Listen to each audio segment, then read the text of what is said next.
Australia. Yeah. Good morning. How are you guys? Good. How about yourself? Doing well. Doing well. Oh, yeah.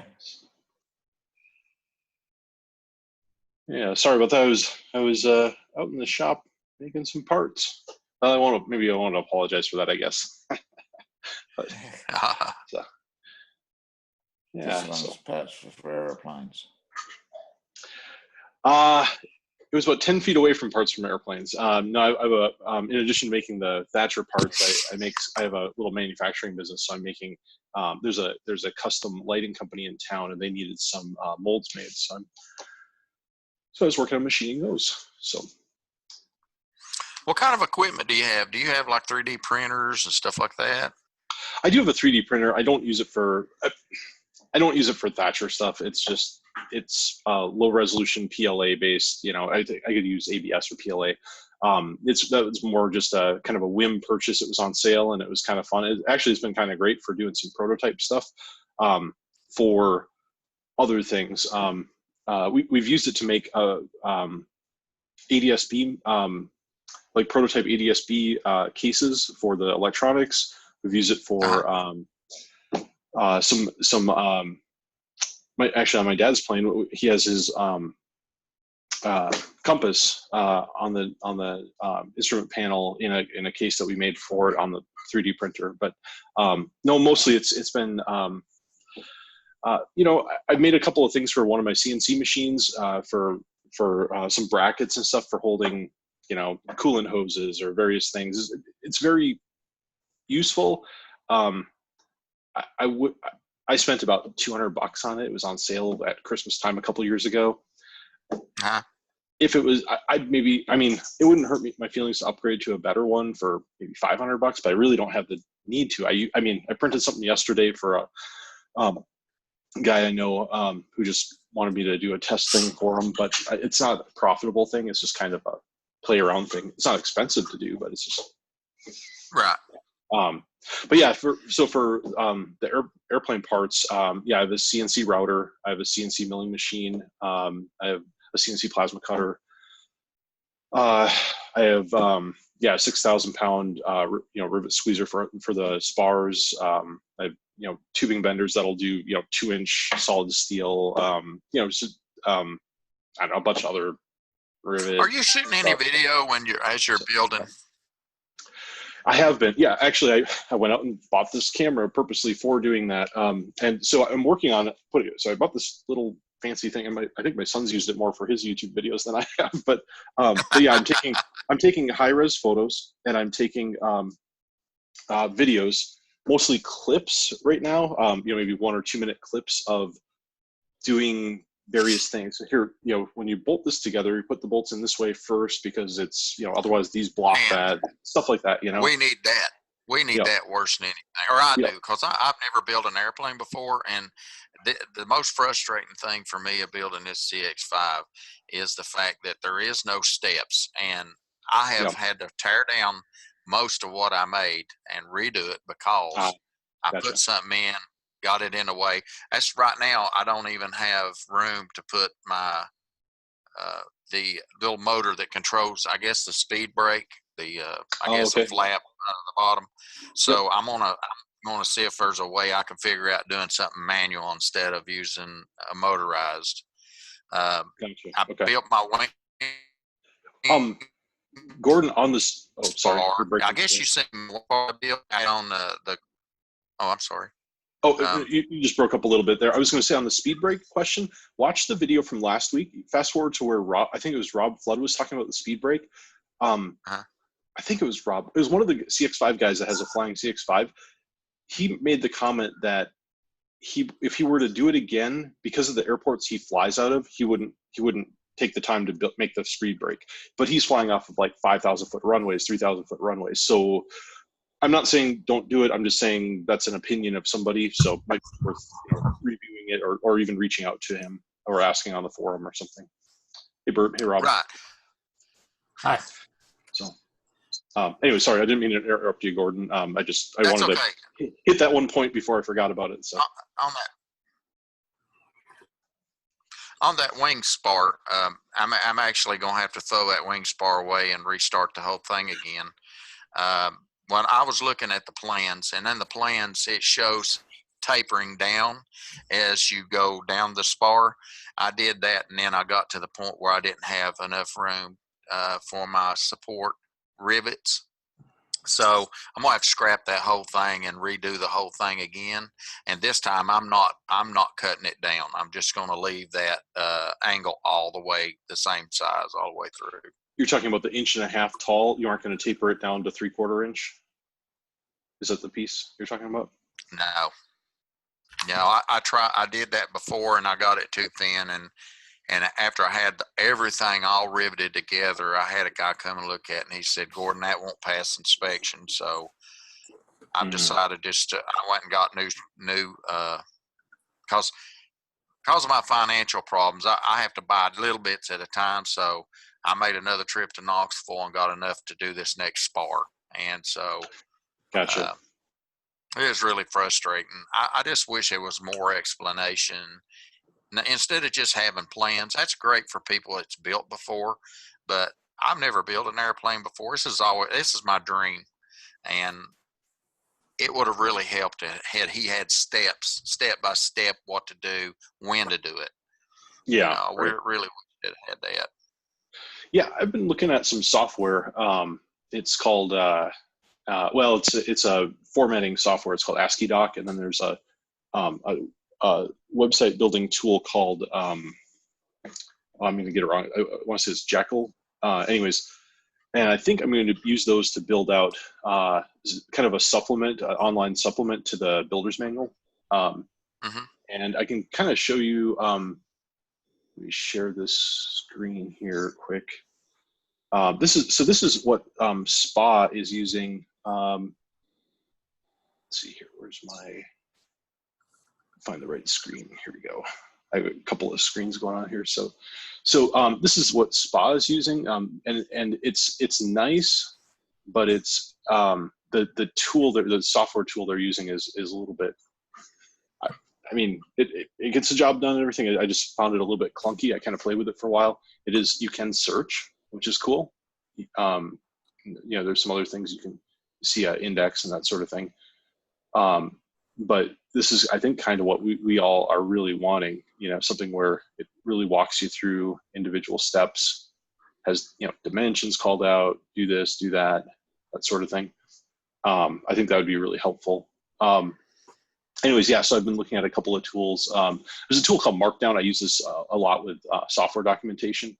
I'm trying to type that in. I want to save that so I can look it up afterwards. Oh, I'm sorry. This Fly with SPA, this doc here.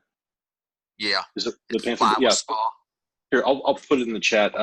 In Ring Central, there's a chat area, and so I'll pop it in there, and then you can just click on it. There you go. Okay. Yeah, you should see a little flashing chat link, and then be able to pull that up. But yeah, so I think they did a really good job with this. It's just simply an opinion about the software, more than anything. I looked at what they're using, and it's nice. It gets the job done. It's just doesn't seem as clear. What I'm looking at is trying to see if I could. Yeah, I was looking at this AsciiDoc. It's called, and it just has a few extra nice little features for documentation. So then what I can do is I can actually output I could output a website, but I can also output a PDF. And so you can actually print it out, right? So, which would be kind of fantastic. So anyways, I'll stop sharing here. Go back to this. Matter of fact, I've got to order, I'm waiting for, they're going to come out with another stimulus. And when they do, I'm going to use my stimulus to go ahead and get my front end part of the landing gear from you guys. Oh, okay, gotcha. Because I seen that you had it. I want to get everything except for that bracket. I went and bought some stuff for the bracket. I'm gonna have it built, but because I can get it built free at the school where I work, or where I used to work, and I'll just need some dimensions for it, and I'll be fine with that. But I want to get the rest of it from you. If you, I know some people have had issues getting that 5-inch square tubing for the nose fork. Is that the piece you're talking about? That bracket? Yeah. Yeah. Some people have had problems with that. Give me a holler because I have a bunch of that on the shelf here. Okay. And I think it'll probably be about the same price as elsewhere, but you know, whatever. It's literally. I don't want to sound like a cheapo, but no, you know, believe me, I totally the medical bills just wipe my savings out. So I'll only do it a piece at a time. No, that's understandable. I just know that there were a couple of people, I don't know if they got it from Online Metals or somewhere online anyways. I don't want to say bad things about Online Metals. I like them a lot and I order from them. But they got it from somewhere and it was crooked. It was like it was twisted or something. Yeah. So I ended up, I had some on the shelf and I got it to them. I don't remember who that was, but anyways, yeah. So I do have some here that's good quality. You know, it's the same thing I use to machine the nose gear forks. It's just blank. It's uncut. So yeah, if you want, look me up and I'll give you a deal on that. So. Okay. Appreciate that. All right. I'll shut up and let everybody else talk now. No worries at all. So, but morning, Doug. I see Doug and Martin are on. How are you guys? Good. Good morning, Ben. Morning. So have you guys been following all the stuff on the forum this week? It looks like we had a lot of interesting discussions, and looks like Glenn kind of had a exciting day yesterday, which thank goodness that he's okay after that. Boy. Has anyone met Mick? Mick is from Australia. Yeah, hey Mick. Yeah, Mick, I think I want to say I've talked with you before, or were you up at Oshkosh 2 years ago? Yeah, 3 years ago? we met at Oshkosh. Okay, I was gonna say, yeah, you look familiar, so I know your name. So yeah.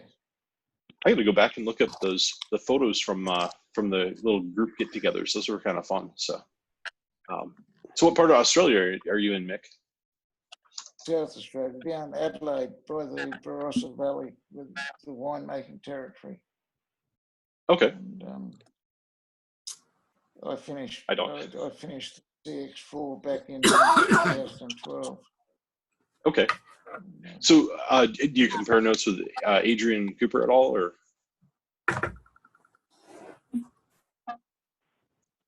you? Ring a bell. Oh, okay. He's another Australian that's building. I'm trying to remember where. I was thinking he was maybe Brisbane or something. We've got quite a few that have bought plans but haven't started building. Yeah. So how long have you been? How long have you been flying yours? 2012 it was finished. Oh, wow, very good. So 6 years. Yeah. You got quite a few hours on it, or? Do about 120 hours on it now. Nice, very good. It hasn't been flown that much. I've been ill. I was just saying earlier to Gordon, I've just been diagnosed with terminal cancer, so I'm sorry. It's slowing me down a bit. In fact, I've just given the Thatcher away, given it to a good mate of mine. Okay. And he's done a lot of flying and loves it. And there's a guy with a pitch special and a Chipmunk and a few other very fancy aeroplanes that the Thatcher's usually the first thing he pulls out the hangar to fly. Oh, okay. Yeah. Very good. Yeah.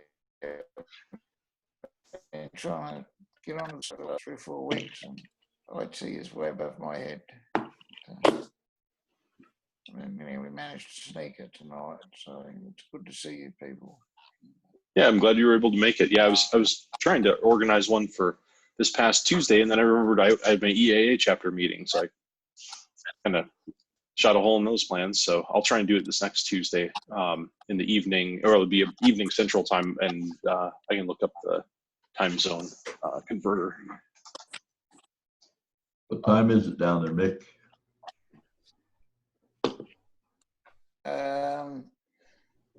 About 2:30 in the morning. About 1 That's a a.m. dedicated person right there. Yeah.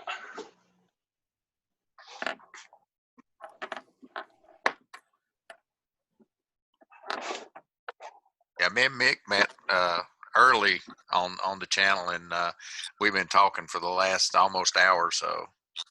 Good. I really like it. Nice guy. That's good. Yeah. No, it's yeah, this video meetup, it's not the same thing as meeting in person, but it's been pretty fun to meet up with everybody and get to know people and kind of, you know, brainstorm things and everything. But it's been kind of good. So I'm just gonna go and check my email. Okay, so I have a question for you guys that have built the CX5. I'd have to look at the CX4 plans. They might have the same thing, or the CX7.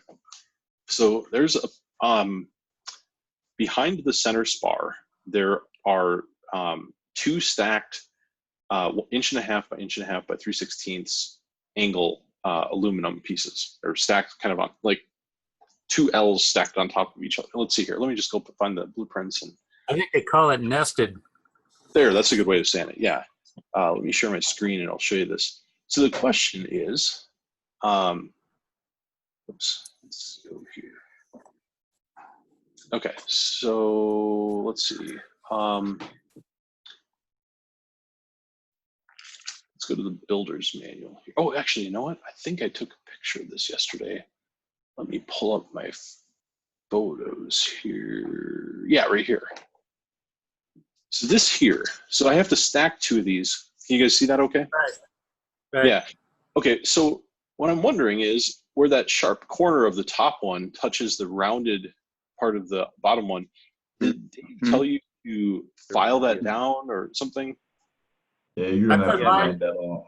I took care of mine by putting it on a table saw and just cutting an angle off of there. Yep. So okay. Yeah, just with a carbide blade or something. Got rid of that point. Yep, that's kind of what I was wondering. If because he doesn't say anything about it in the plans or in the builder's manual. So yeah, I'm not surprised. yeah, so this is one of those things where this is why I want that addendum or the expanded builder's manual online, just to share little things like this. Where I shot Dave an email. I didn't want to wake him up at 11 o'clock last night when I was thinking about it, but I gave him a call. So I shot him an email, but he's usually pretty good about getting back to me. But this is kind of where I'm at. So this is going to hold me up if I don't go ahead with something. So Metal Supermarkets in Knoxville, Tennessee sells angle like that, but they sell it that does not have that bend in it. You can buy either one. Right, you do not want to get the one that has the square inside corner. That is not going to be the proper stuff. Yeah. Well, I heard that the rounded is the structural, so that I went ahead and bought the rounded. But I was thinking I found it in one of the books or something to sand that off, but I don't now remember where I seen that. You're building the CX5, right? Yeah. Router. That picture of online metals that I put on the website, I believe, has the rounded radius. It's an 1/8 inch radius without that square corner, and it's structural. On this back side or on the inside? Both sides. Has an 1/8 inch radius. There won't be a radius on the outside. Yeah, there shouldn't be a radius on the outside. It should be a square corner, I would think. Right. C6. Can you hear me, Ben? Yep, I can hear you, Martin. Oh, yeah. The biggest thing is that it's 60/61, and right. Anything with the square inside corner is going to be 60/63, and that's basically what we call architectural angle. It's great for doing window frames and storm windows and doors, but don't use it on anything on an airplane other than trim work or something. Yeah. But what I used was a rotor with a radius carbide tip in it. Oh yeah. To remove the corner. Okay. Yeah, that's a good plan. So, anyways, yeah, I kind of came across that. I'm like, wait a second, this isn't gonna. How do you? What do you do here? So, yeah, so I thought, all right, well, I wasn't sure if I needed to round that. I didn't figure it would take too much strength away, but boy, I didn't want to do it without getting the thumbs up from Dave. So, all right, good to know, guys. Yeah, appreciate that. The very original CX4 plan the main spar caps, that's what Dave did before he had the angle with the rectangular bar setup he has now. Oh, okay. And on the original, he talks about, putting the angle together and taking that corner off, and he soon changed that early on. But my original set has that showing. Okay. Good to know. Thank you for the info, guys. So.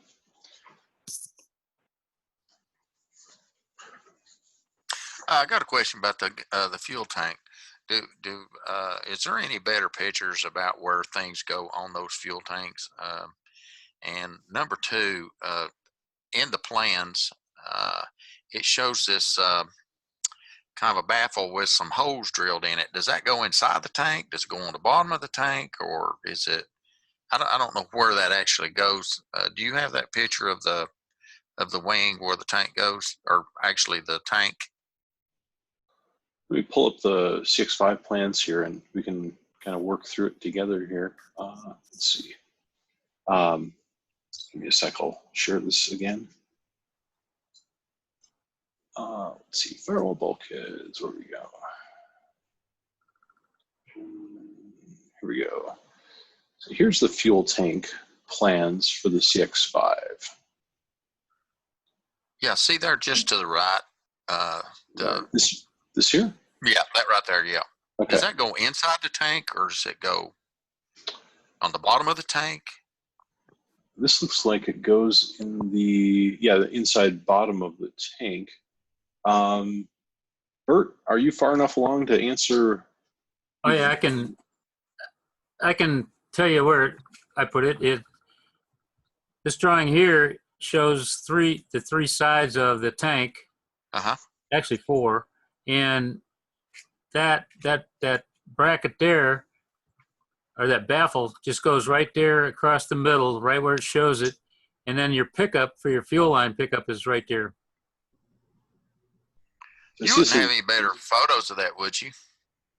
Oh, I'll have to look. It's possible. When you're putting this together, it gets interesting because you're gluing it together with that. I don't know what the name of that glue is, but it's a I know what it is. It's a 2-part glue, and fortunately, I had some friends that worked at Boeing, and they're used to using that glue all the time. So I had like 3 guys come over, and we put these tanks together. And then the thing that got me was one tank was perfect; it just fit right in the wing.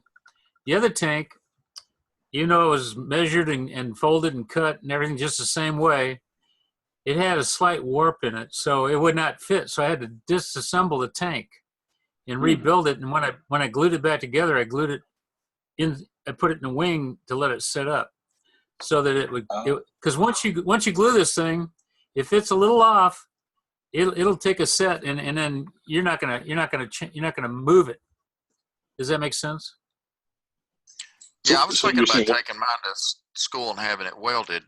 Would that be a great idea, or go ahead? Well, it could be a great idea. The question is, when you weld it, you might end up with a weld that now you've got a leak somewhere and you're trying to find it. Okay. If you know somebody that welds real good aluminum, you could get it welded. It's just your choice, really. The glue's not bad. You just have to attack it as a I don't know how to say this. You have to be very patient. The glue is 2 parts. You got to mix it. You got to do exactly 10 times pushing it back and forth, doing all kinds of things to get the glue to be mixed correctly. Then you have a pot life, and it works. So all along the top there, you get those little tabs, and on the curved side. Sure. And then when you glue that all together, it glues to that top panel that you see just above there.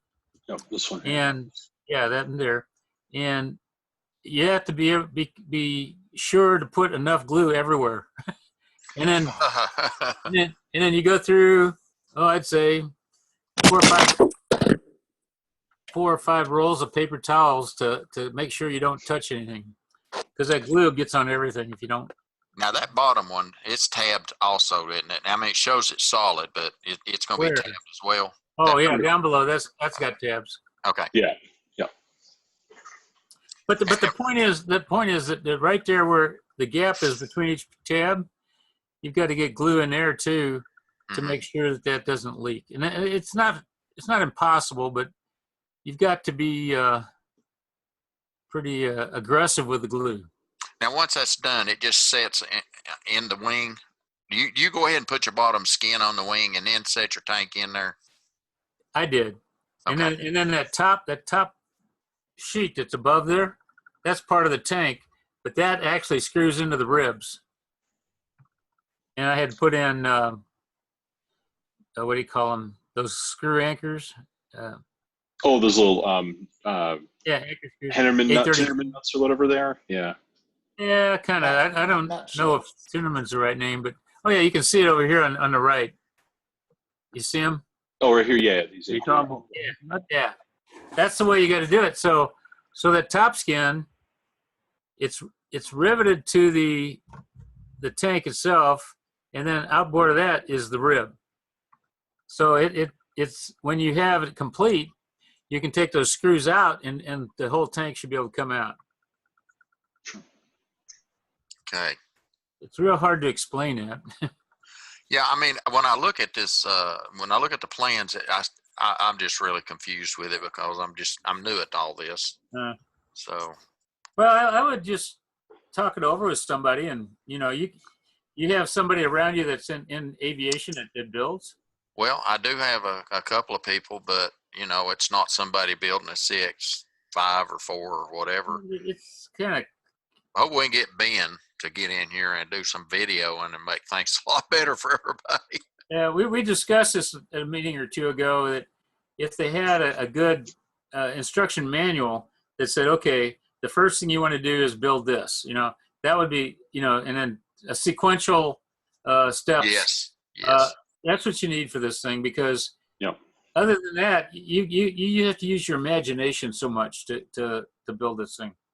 Mm-hmm. It's imaginary. It's virtual. It's virtual. I got another question. I've got a hole, the 2 holes that cuts through the webbing on the center spar. Man, I snagged one of my holes, and in order to make it to where it'll be passable, I need to bore a hole a little bit bigger. Okay. But I have no way of being able to hold a drill in order to even drill that out. Does anybody have an idea on how to go about it? Yeah. What works best is they have these step drills, right? Yes. And step drills work very good. The best step drill you can get your hands on just has 1 flute in it, where it doesn't have. You can get the cheap ones like at Harbor Freight that have 2 flutes. Yeah. But they tend to not stay true when you're drilling. But if you get your hands on the ones, it's a step drill that has one flute in it. It will consistently drill. Yeah, see that one's got. No, I think it's a flute. 2 flute. I think that might be a Harbor Freight one. It might. Yeah, be a single, that's 2 flutes, and it tends to wobble. Mm-hmm. I mean, it gives you a hole, but if the smaller one does real good, it's the large one that wobbles. Even the small ones, when they're 2 flutes, you have the tendency to cut unevenly. Whereas a lot of these step drills, I have a couple, and I keep close tabs on them that just have 1 flute, and like if I'm going through to make 1/2-inch holes, this thing just perfect hole every time. Okay, awesome, thanks. I really appreciate that. Made a lot of holes putting everything in. Oh my gosh. So I went out and got a I've always just used cordless drills, and I went out and got an air drill because I thought that's what the airplane mechanics use. That's what you're supposed to use, right? God, it's loud though. It's loud, and it doesn't drill as fast, and it's annoying. And and then you have that hose that haul around. I used it for about an hour and went, this is dumb. I'm switching. What's that? It really turns the drill bit fast at a high speed. Yeah. Yeah, but for some reason it seems like it wouldn't. Now, I wasn't cutting just sheet metal. I was cutting, I was drilling through some skin into some angle. And so, Okay. but for some reason it seemed to load up and it didn't seem to cut as fast. So I don't know. Usually those guys that work at Boeing that do that stuff constantly, they like their air tools because, and then they have really, really sharp bits. And when those things go, it's just like, pew, done. Yeah. Pew. They go through in a second. Yeah. Boy, I went through more drill bits than I have anything. Yeah, it's hard to find excellent drill bits. Yeah, I've been using the cobalt because those titanium, all they want to do is break. Well, that's true. Titanium's not worth much. No, I don't care for them. Yeah. If you can order those, I've been getting cobalt. yeah, or if you can find online somewhere some of the machinist drill bits, they're steel. The jobber length. The jobber length. Even honestly, high-speed steel works pretty good in aluminum, and they're pretty inexpensive. I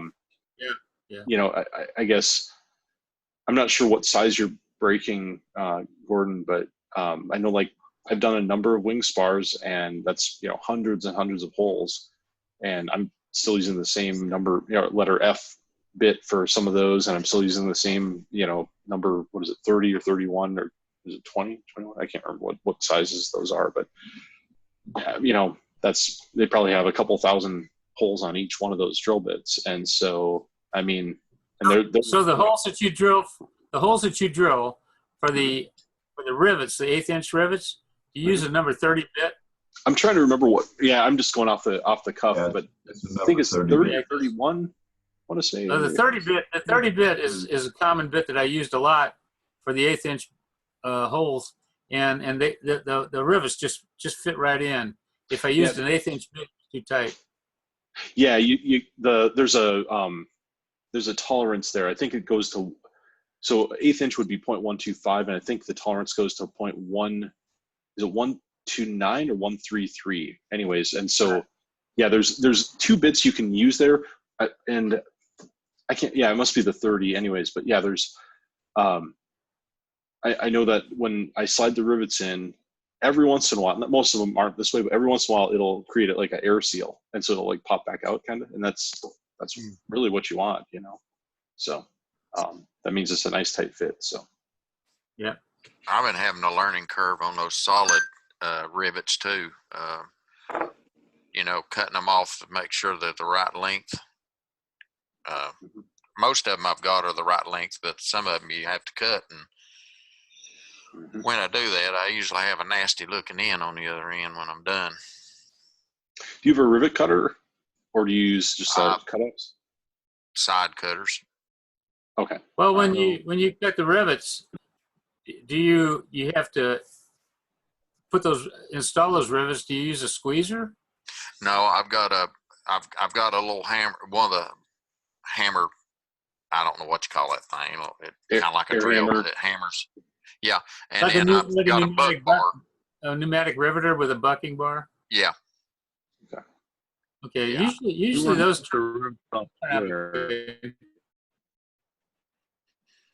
I've gotten to where they're pretty decent, but I mean, some of them, if you don't hold it against that rivet really tight, I mean, it messes the heads up on them rivets, and then it's a pain to get the rivet out. Well, sure. If you don't start out with a square end on the rivet, it's a kind of a losing battle. Are you using a rivet gauge so that you know that processed end is correct? No, and where do you get that at? Is that you can get a set of them? Yeah, spruce or wicks for $10-15, I think. You need to do that so that you know that rivet is driven correctly. Yeah. Yep. It'll tell you that it's spread the right diameter, as well as it's not too short or too small. Yeah. Both the height and diameter. Yep. Okay. Yeah, because I don't want to 6-inch have to metal. do this again. It's over and over. I've done. Actually, I think you can look up the specs on that, and you can probably make your own if you really wanted to. I'm kind of the mind that things like gauges, I'd rather buy from somebody who's. They're only about $5 or so. They're not very expensive. Yeah, they're I not. don't care to get it. I'd like to have one of them squeezers, but I can't afford them. Them things are high. Yeah, you don't need a squeezer, I don't think. The thing I would say is you might have better luck if you get a rivet cutter. There's specific tools for cutting rivets, and they have a length. Cuts the rivet off square. Yeah, it cuts it perfectly square, and you can gauge it, I think, every 32nd or 16th It's of an a inch. shear that is not angled. Yeah. So am I still sharing? Are they pretty reasonable? Or are they expensive? See, I'm still sharing my screen, right? I don't know, probably $30. Yeah, it depends where you go. Yeah, it looks like there's one for 40, one for 55. I think this is the one I have. But yeah, they're pretty fantastic. They have these little I see. Yeah. gauges on there that you can flip out, and then when the rivet comes through, you can have it stop. So if you're doing a lot of rivets, like I end up doing with the wing spars, I might do 50 or 60 at a shot, and so then I can just pop it in there, cut, pop it in there, cut. So kind of slick. You might go to eBay and see if you can find a used one, maybe save a couple bucks. But yeah, they're wonderful. Okay, I'll be ordering me one of those. Yeah, where am I going? Here we go. So yeah. I mean, they're great if you're doing a long. The other thing is, I have had good luck. If aircraft spruce doesn't carry every dimension of rivet, so you can look around, and I think there's brown rivet has additional in between sizes lengths. There's a couple others. The only problem is they're just more expensive. But there are some places where you can get more precise lengths if you look hard enough. So okay.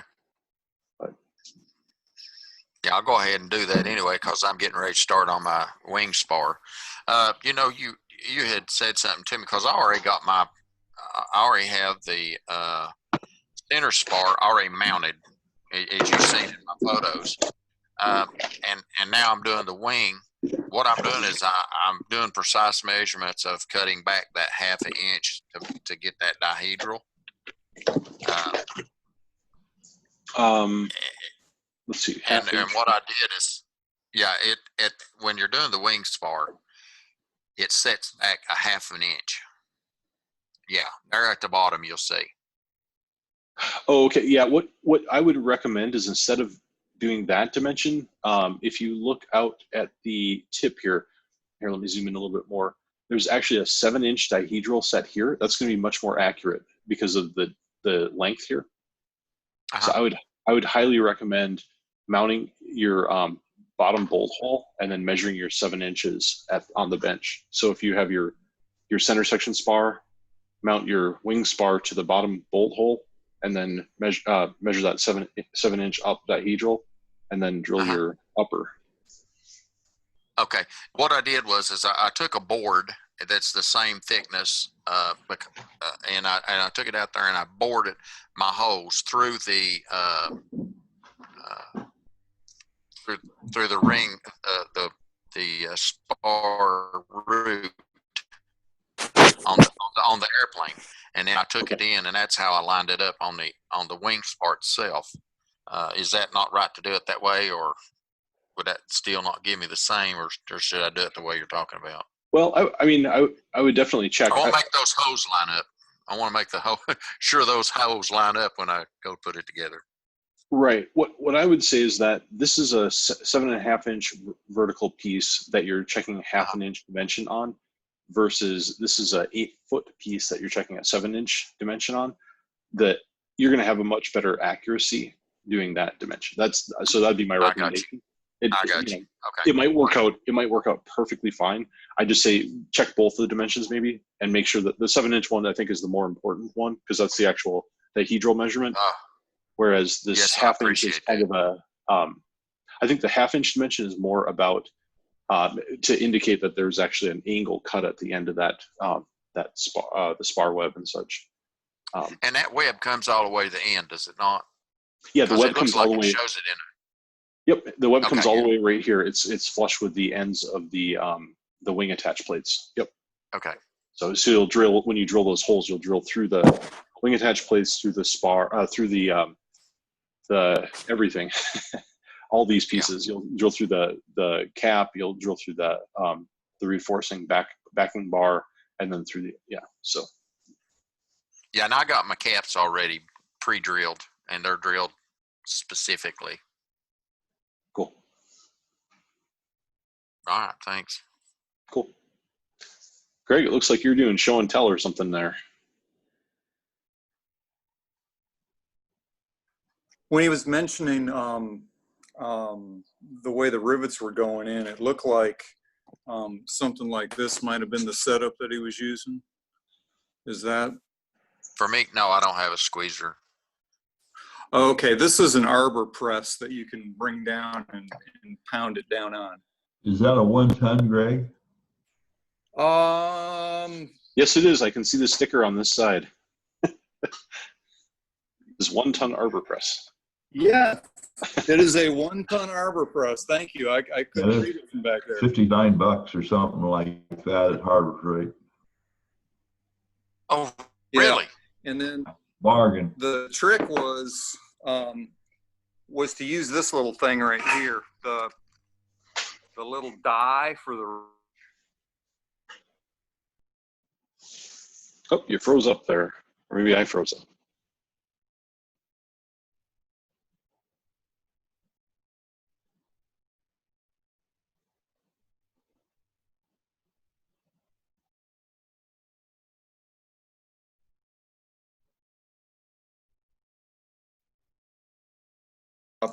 Plate.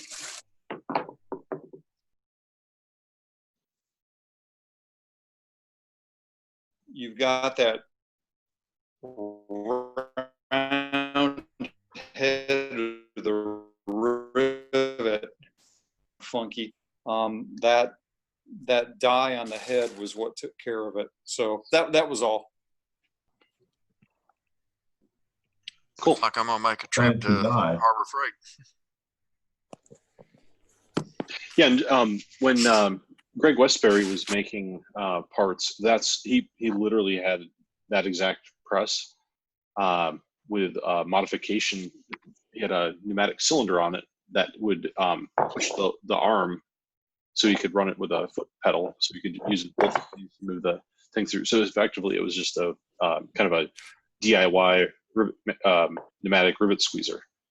So the issue with it was the heavier rivets. So the rivet squeezers that are sold commercially, they have a 3,000 pound and a 6,000 pound. Let me pull up here. Am I breaking up? Action. Let's see here. Let me share this. So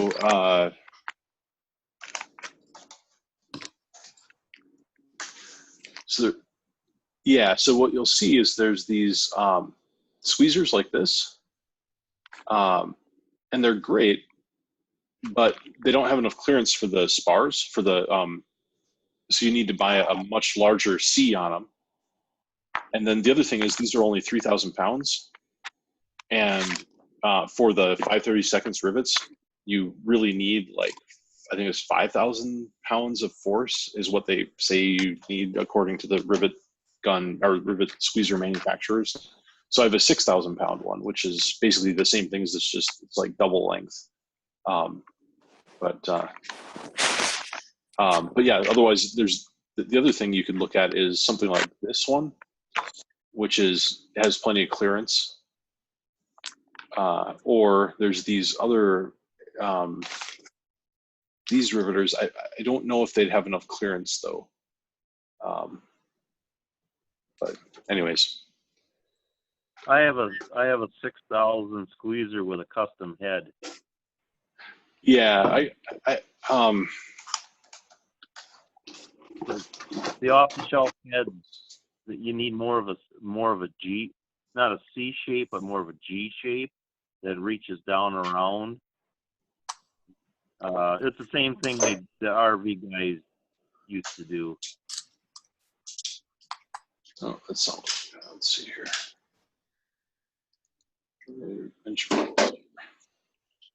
Yeah, so this is what I have. Is well, it's no. This is let's see what side. This is probably what I have right here. One like this. So, and these guys actually did really good by me. I would highly recommend Atlantic Air Tool.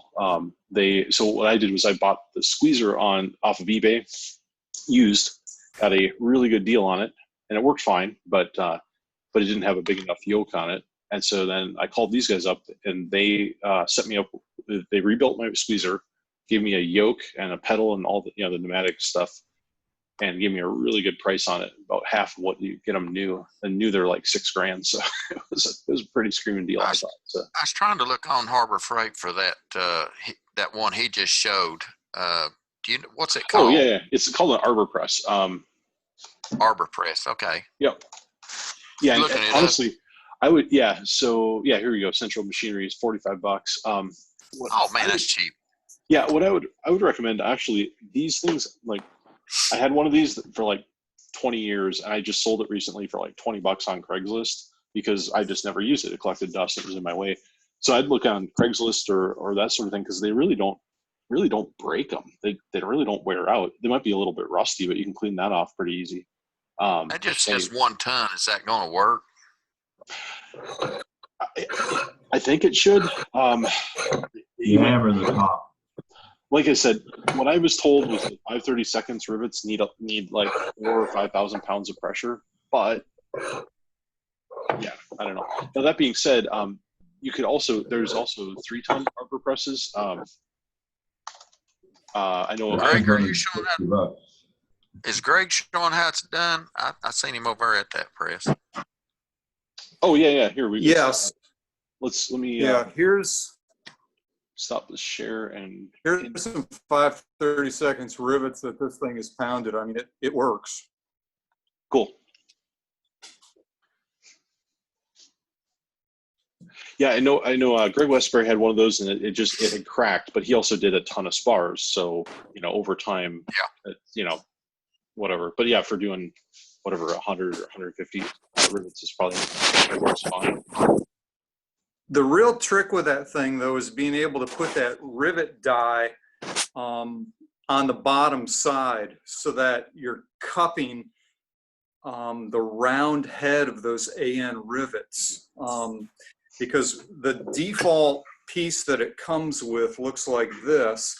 It has a pin here so that it's held in the center position. The idea is that you could clock it as needed, for whatever gap that you needed, but you really have to have a hole in the top of this to put that 0.187 diameter standard shaft rivet die into something. And I just used a flange piece and made that hole in it just so I could put that in there, and I could adjust this as needed and just put it where I needed it, and then bring this around and pound on it. Now the other thing is, you'll see some videos online with this. If you notice, as I clock this thing up, it'll get to a point right there where you see it's dropping just by itself. And that's so that you can get the handle in the right position, because as you pound on this thing, you can actually almost use the handle position as a rivet gauge. Like, it has to go down this far to get the rivet, done properly. But so there's a mod, you can find YouTube videos on this. You just remove several of the teeth in this thing, and then when it comes back, it'll drop a position, and that way you can get the handle in the right place so you can be pushing down. Oh, so you're not just pushing it down. You're not just pushing it down. You're pounding on the top of it. Absolutely. I am pounding on the top of it. And then I can tell by the handle position whether I've pounded down enough. And you get the feel of it, and it's like a 1, 2, 3. And it's like, I'm done. And you just got to put a piece of scrap aluminum in there with some rivets and just do it. And you get the feel for it. And I mean, it's just simple, like boom, boom, boom, done. And, you know, once you do that enough, I was using, this one was a 3-pound. And I actually like this 4-pound one just a little bit better, but I got a 3 and a 4-pound. And this one just seemed to give me a little less, you know, or a little more accuracy, a little less heavy hit to get the bang for the buck out of it on those 5/32 rivets. Very cool. Yeah. Well, I think, so going back to, I made the comment about Greg Westbury using this and his had cracked. He was using the lever with a pneumatic cylinder on it. So he was, and that's why, I bet you why it cracked was that he was trying to use leverage versus like Greg's doing. He's actually pounding vertically. So he's not actually, you're not actually using the gear to drive it. You're putting it in position with that, but you're actually effectively using it like a bucking or, you know, bucking bar or whatever, or reverse of a, yeah. Yep. Yeah. So that's, yeah, that makes sense. Cool. Okay. Learned something there. Thanks. Yeah, it's good.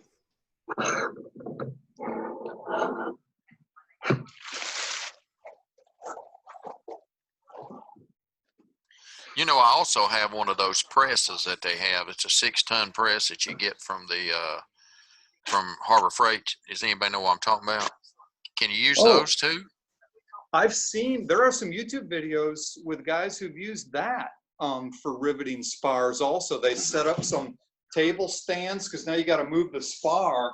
Right. And then they just bring that down. So that's, there's a number of YouTube videos out there about this, the mod I talked about with removing the teeth, and that also. So there are options.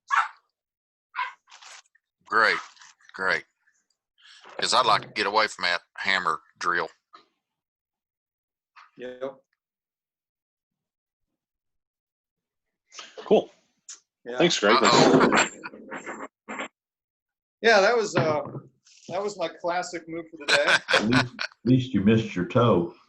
Yes, I did by that far. Does any of you guys live near Tennessee? I'm in Nebraska. Yeah, that's a pretty good click. Norfolk, Virginia. Okay, I live in Morristown, Tennessee.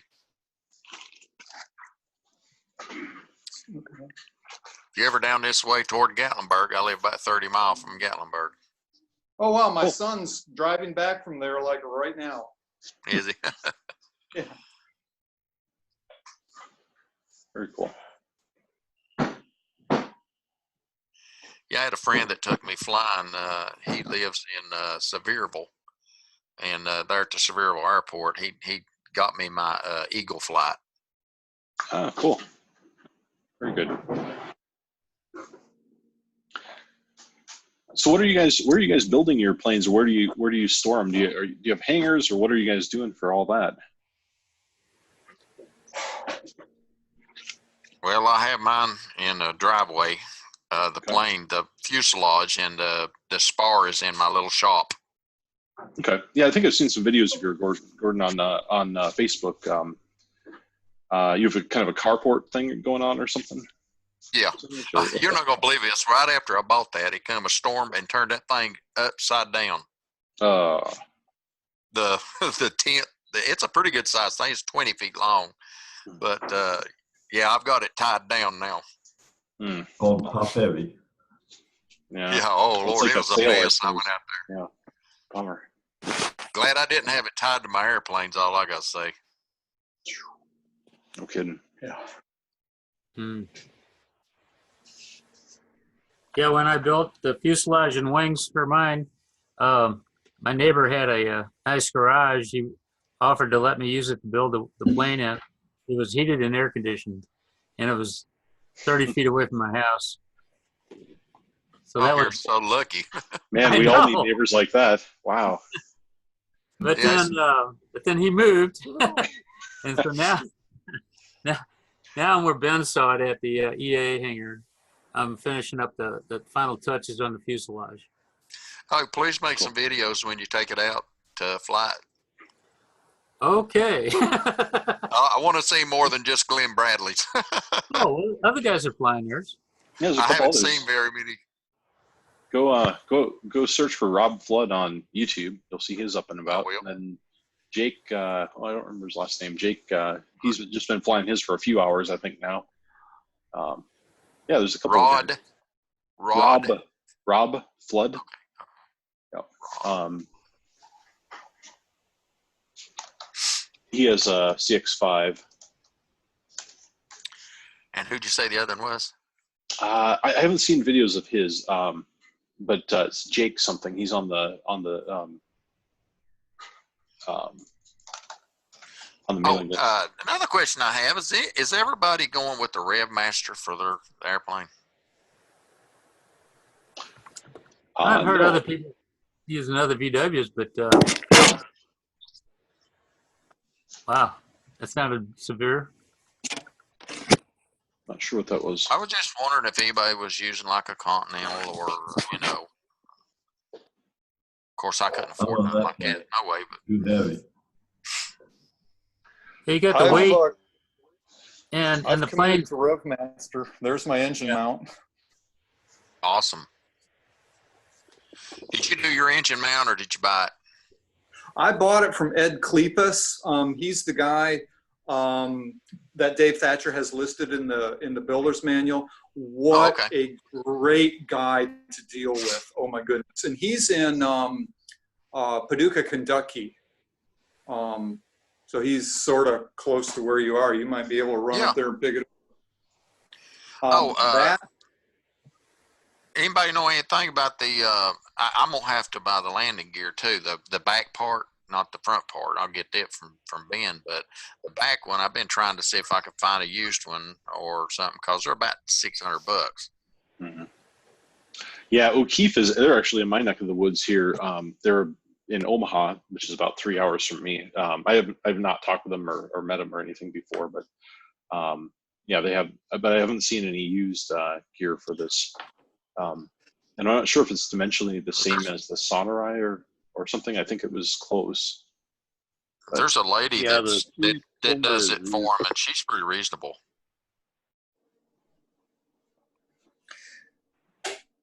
The other thing I got from Ed Kleipis was the elevator control horn. I don't have the welding capability, so any of those parts I'm going to buy. So I bought the motor mount from him and the elevator control horn. And now that elevator, how much you pay for that? This was, I want to say it was $185. The motor mount I think is $440. So it came to, with shipping, it was like $693 for both of them is what I paid. It was like $625, I think, for the two parts. But the guy has the jigs all set up. I mean, he saved me countless hours. I mean, it was just incredible. So I bought a ton of time back that way. And I didn't have to learn to weld by a welder and, take 6 months diversion to go into that arena. So I was just so happy. And that guy is so knowledgeable. Jim Irwin, who runs Aircraft Spruce and Specialty, is actually a personal friend of his. So, I mean, the guy is just so knowledgeable, super good guy to deal with. So, put his name down there, Ben, or do you have that, Ben? Do you offer that? No, I don't. So Ed Kleipis, he does the weldments for the Thatcher airplanes. It's Tech Welding. Did you see the link to Rob Flood's channel on YouTube though? No, I haven't looked it up yet, but I put it in the chat. What was that guy's name? Yeah, here Okay. I'll put Ed's website in the chat as well. His name is Ed Kleipis.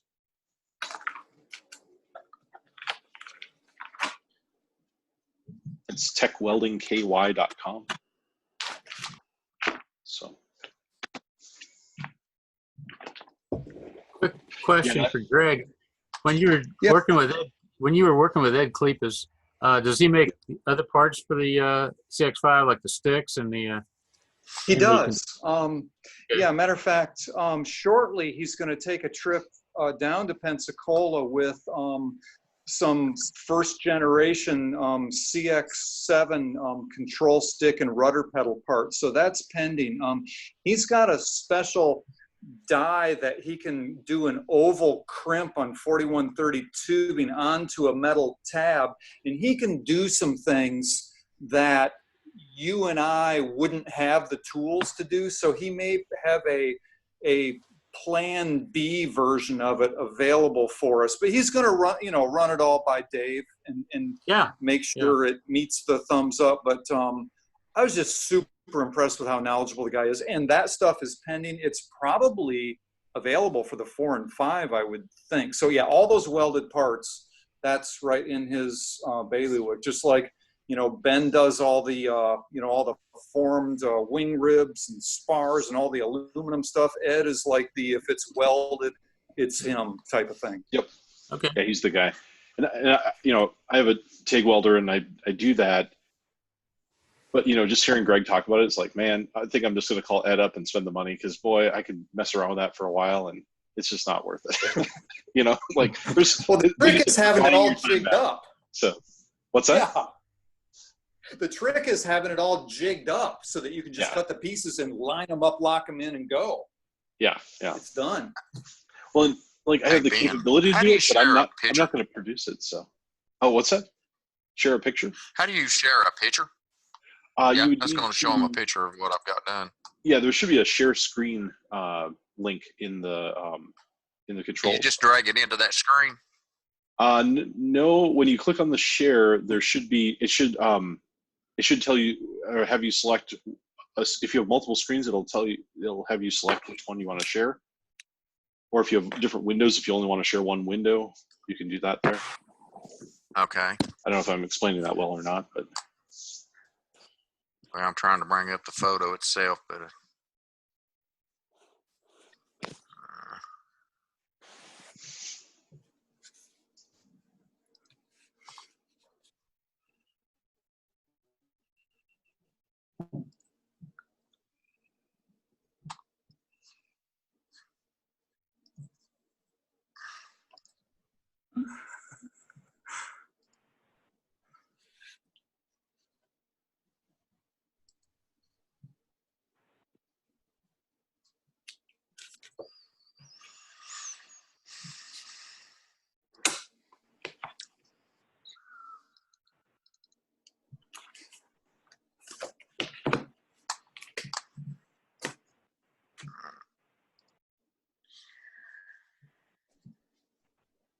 Did you figure it out, Gordon, or not yet?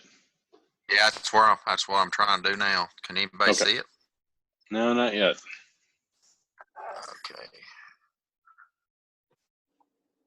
Okay. What in the world are you holding, Greg? Oh, because I was going to start working on the horizontal stabilizers. These are the fiberglass elevator tips from Ernest Martin. I got those in the wing tips in because a couple of weeks ago, Norm Cruz made a really good point when he was showing his CX5. He said, don't just build a part to the dimensions and pray everything fits together. Build it to match. And I thought, here I am going at the horizontal stabilizers, and I cut the pieces last night and got the aluminum, but I realized at the end of it, it better match this. And I would hate to order these a month or two later and think I'm just going to fit them on and go, oh no. So I got them. Yeah, good plan.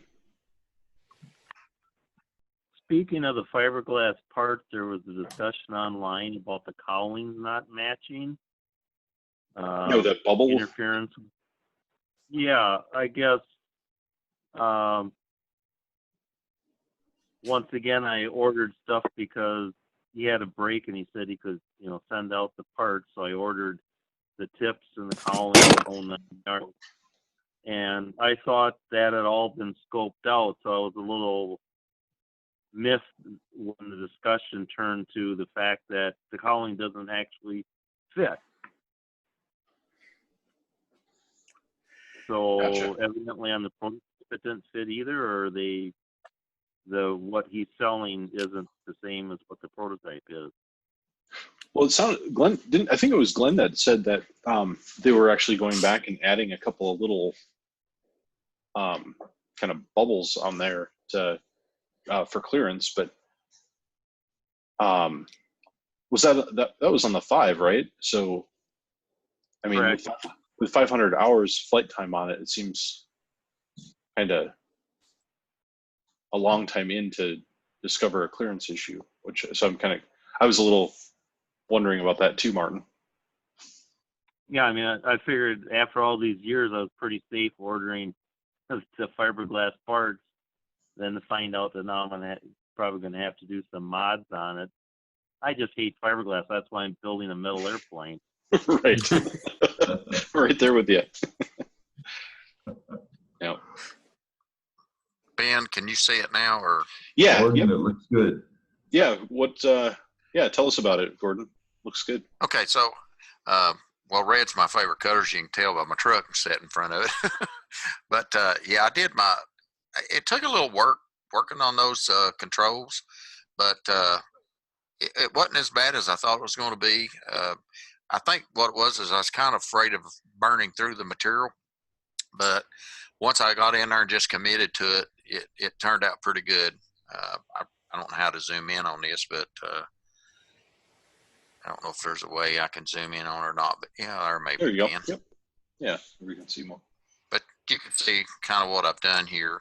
And it's still dirty. I haven't vacuumed all this out yet, but it's on the other side. That's where that nasty hole that I was telling you about that I've got to fix. But yep, that's what I've got going on. Cool. Yeah, very good.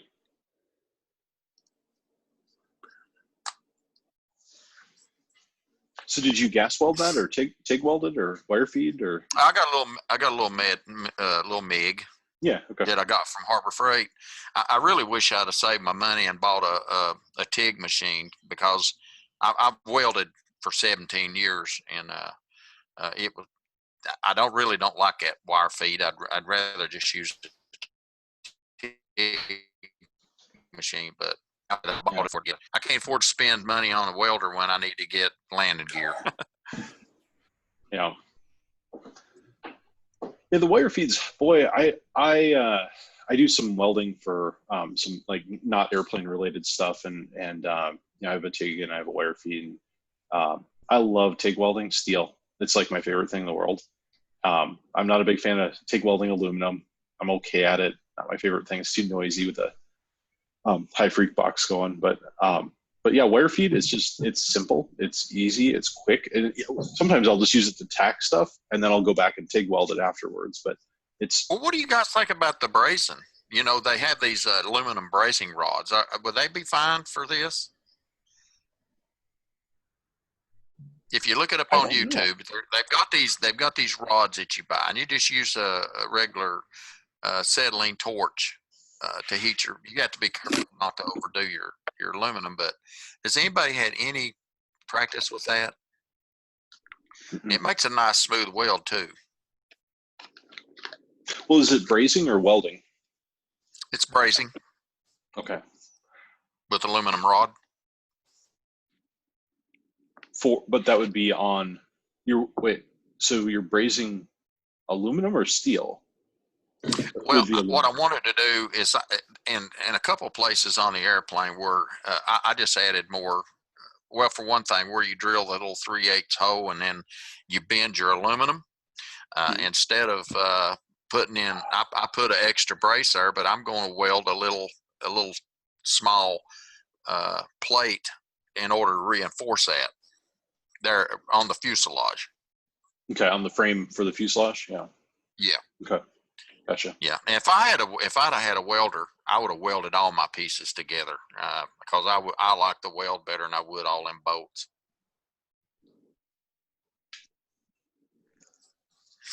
I can't speak to the integrity of that. I think there might be some concerns though with heat affected zones and stuff, unless you can get the temper back in the aluminum. I would recommend against it without discussing with an AMP or somebody who can talk authoritatively about it. Anybody on there that know about it? I'm sure it can be done right with the proper skill and knowledge, but I would hesitate to do that. Definitely. Ask Definitely. Mick. Mick is he was a mechanic, an okay. aviation mechanic.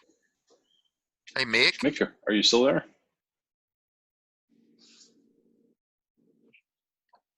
Mick may have fell asleep on us because it's like 4 o'clock in the morning for him. Yeah, I was kind of wondering about that. So, yeah. Well, hopefully he's still around, or we didn't put him to sleep. Yeah. Mick's a nice guy. Yeah, I met him. I want to say it was last year, the year before, actually, maybe both years at AirVenture. We didn't get a whole lot of talking time, but yeah, there was a nice contingent from Australia there, so that was fun. So,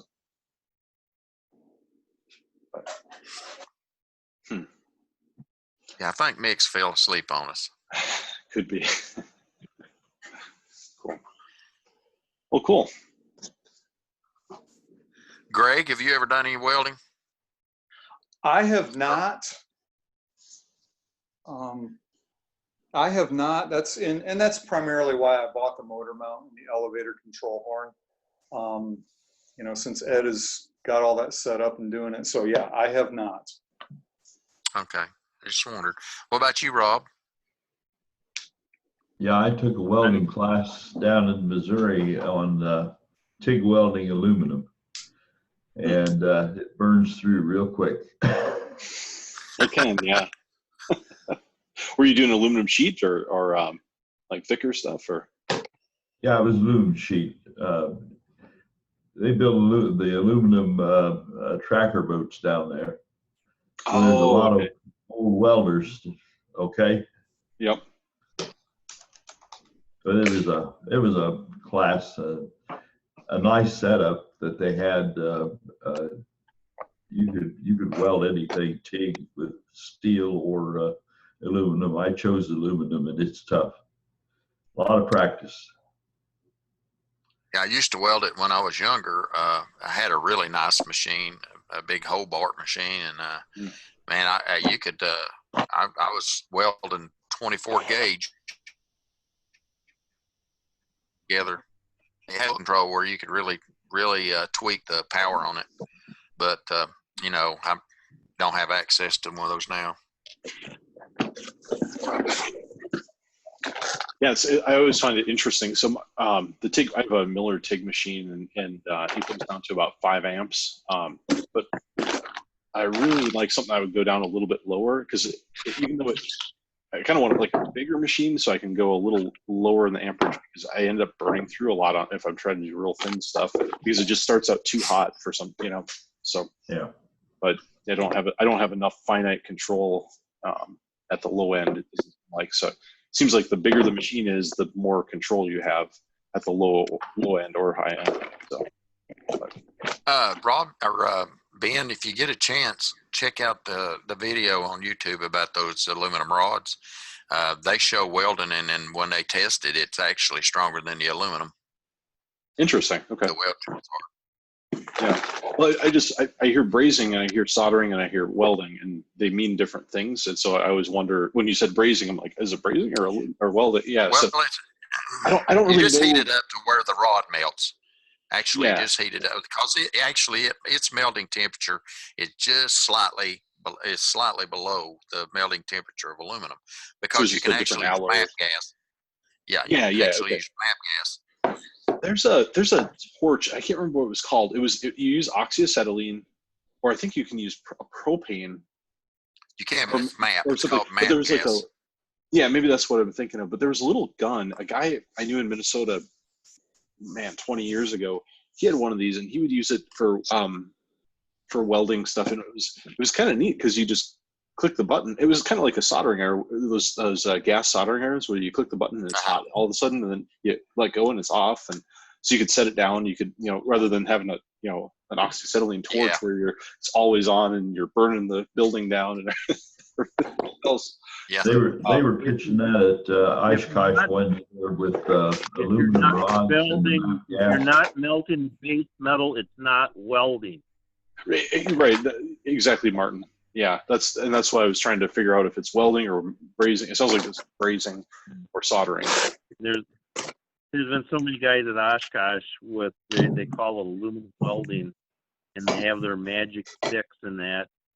And I would bring that up to them that they shouldn't be calling it welding when they're not melting the base metal.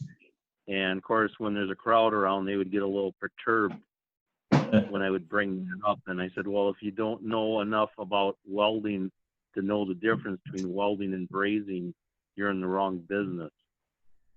So we do a lot of ASME military welding in our shop. So those people kind of perturb me when they start selling their wares at Oshkosh. A little hot button then, huh? Yeah. Well, understandably so, because boy, you know, if you get somebody saying welding and it's not, and then they go and build something with it, it's not as strong. And I mean, yeah, it's airplanes. There's lives at risk, you know, potentially. So. Yeah, that's why I thought I'd ask. Yeah. Yeah. If anybody's gonna order the landing gear from Steve's wife, I forget her name right now. She told me a year or so ago that they kind of do batch runs. Okay. So they make their gears out of plate material. So like, you know, the ones for the Sonorai gear that they use on the 4 and then the gear for the 5. So they kind of like to get enough orders where they cut up a plate and then bend a bunch of gears together. So seeing how there's not a lot of 5s right now or 7s, I'm not sure how long the wait would be to get gears. So I just decided I'm going to bend my own because we have a 350-ton press at work. So I'm just making my own. You think that's going to be enough? A 350-ton press? Sorry, Martin, I'm just teasing. But yeah. I'm just teasing. By a factor of about 10. Yeah, well, if not more. But I think it'll be. The other thing, I asked Dave this a couple years ago. I didn't get a real good answer, but I think the reason because that's what they use on the Sonorai, so they make it all out of the same plate material, and so the 5/8 thick gear on the 5 is like 7 inches wide. Mm-hmm. So what I'm using is 3/4 by 6-inch bar stock, which is a lot easier to get a hold of and a lot easier to ship. So and price my much more reasonably. Yeah.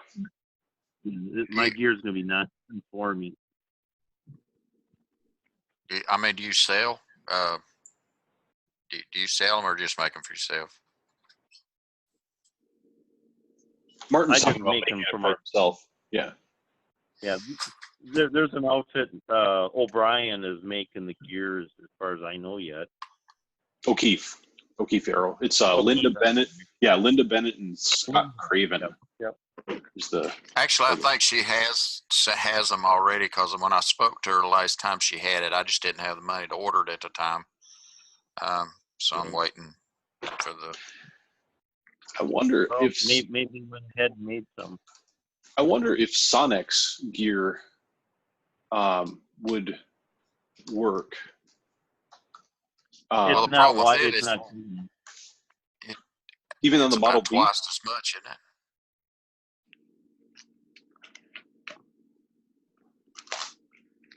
Yeah, I'm not sure. I was just kind of thinking about that because when we were up at Sonic's, Yeah, the Sonorai is enough. Or enough.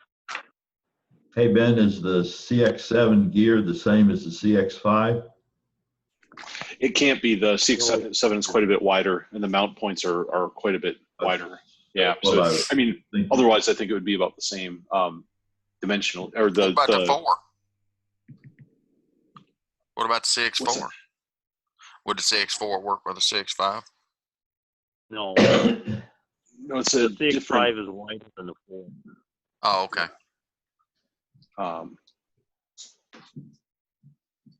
So it's conversion.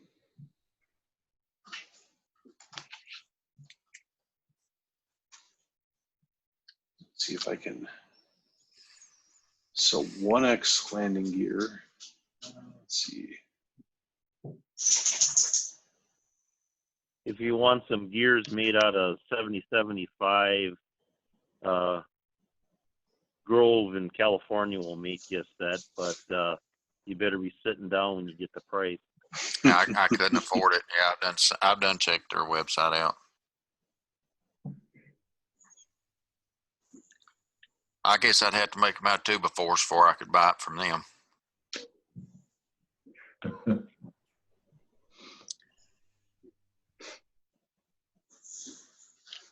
Yeah, I'm not seeing anything on Sonex. I'm just buying I was hoping that they might have just the main gear legs separately, just to see if they had a dimension or anything that you can compare. But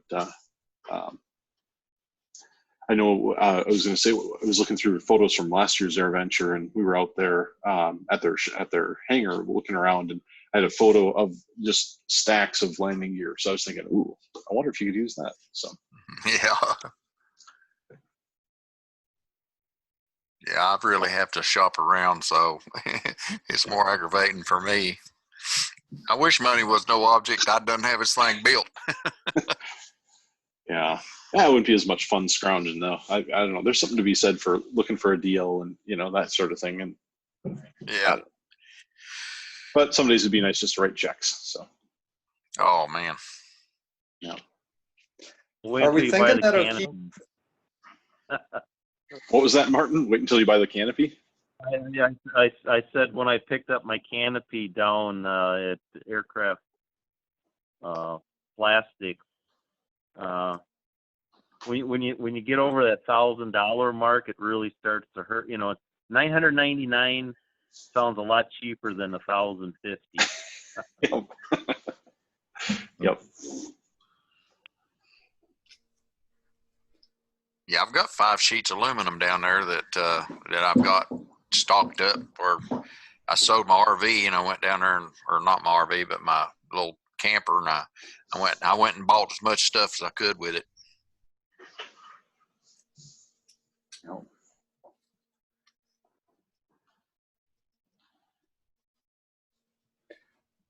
Do you think Keith Arrow is gearing up for the CX7 landing gear, or what did we conclude about that? They don't have anything about the CX7 on their website, but I know they make the CX4 and CX5, and they have information on their site about it. So I think Dave has a price in the builder in the parts list from them of around $700 for the CX7. I need to. Yeah, he lists $695. Yeah. Yeah. So, yeah, and for me, it's free shipping because I just drive out there and pick it up. But yeah, I drive all the way to Georgia to get my stuff. Do you go down to Peachtree City? Yeah. Yeah, it takes me about 5 hours to drive down there. That's all right. It's 5-hour drive's a nice drive. It saves me $200 in shipping. So, if I buy any kind of a sheet, it saves me almost $200 just to drive down there. And I can drive down there on a tank, about a tank and a half down there and back. You should be able to roll sheet and get it shipped for about $30 to $40, I think, right? Oh no, cheapest I found so far from Spruce is I think it was $158 for one sheet just to have it shipped. You're getting it flat shipped LTL freight then, right? No, I didn't get anything shipped. I couldn't afford it, so I just drive down there and get it. No, what I'm saying is Aircraft Spruce offers they offer rolling of the sheets, and they package them in smaller boxes that I have them shipped to Nebraska. I'll get 3-4 sheets at a time of 020 or 025, and it's like $35 or $40 for shipping. Oh, I didn't know that. Yeah, when I look on their site, it just gives me that flat out rate. Let me look at my last.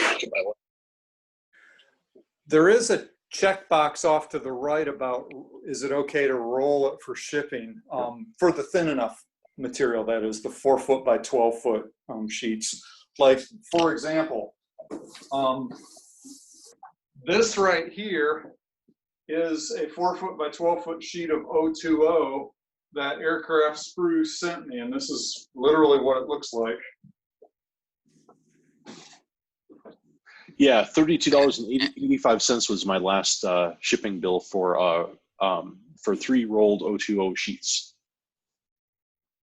Now I do have a wholesale account with them, so maybe I get a little bit of a discount. But I know when I ship LTL freight, it's at least $150 to $200, if not more. Yeah. So well, I've got to pay get attention some. to that.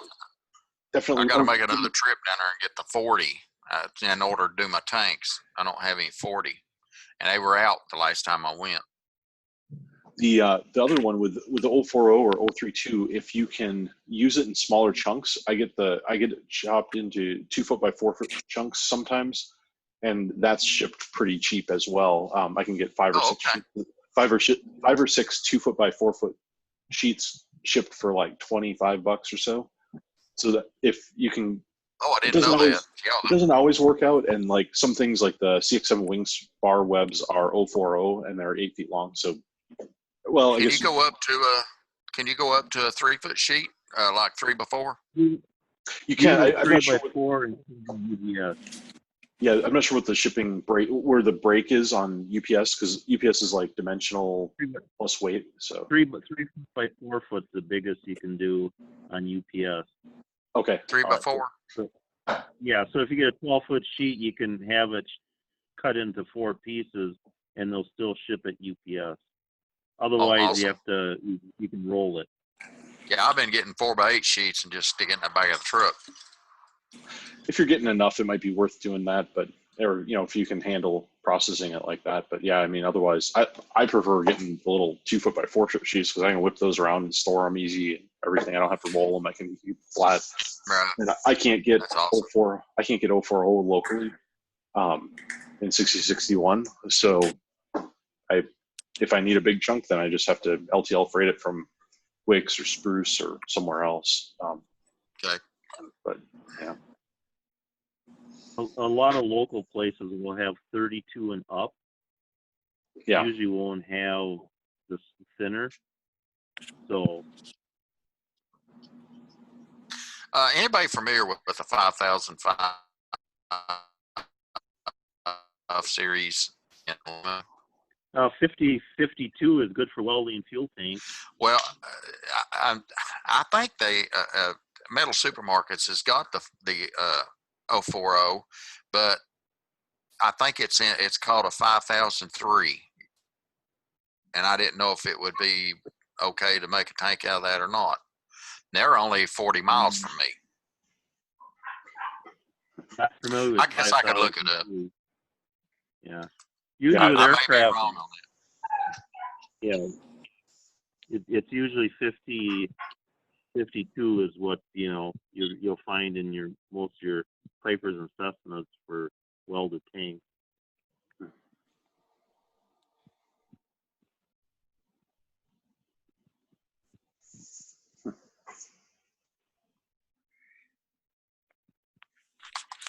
Interesting.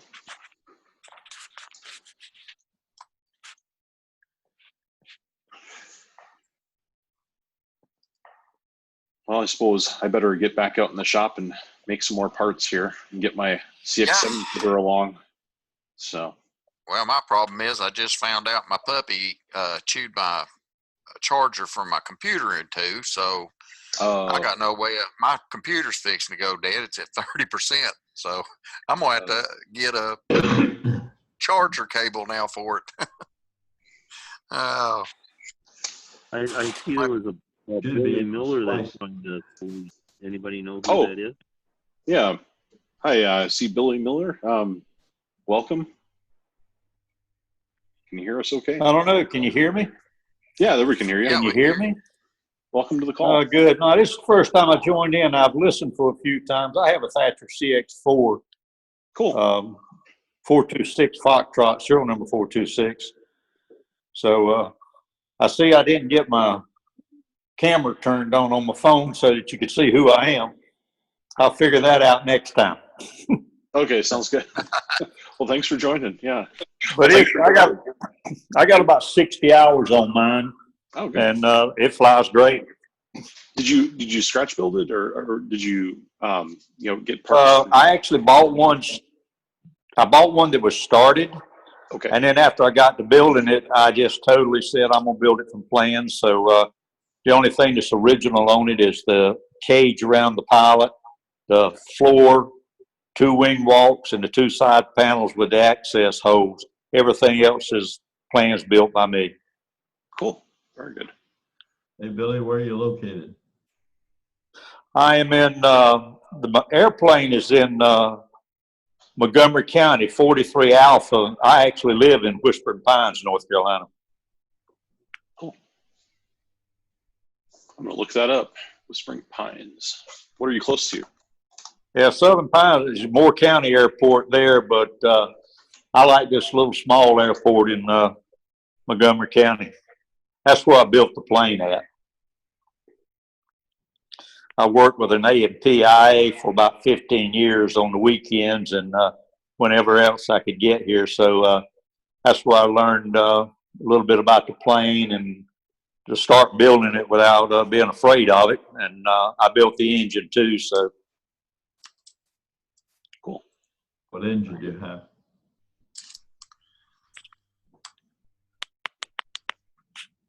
it has a Great Plains 1915.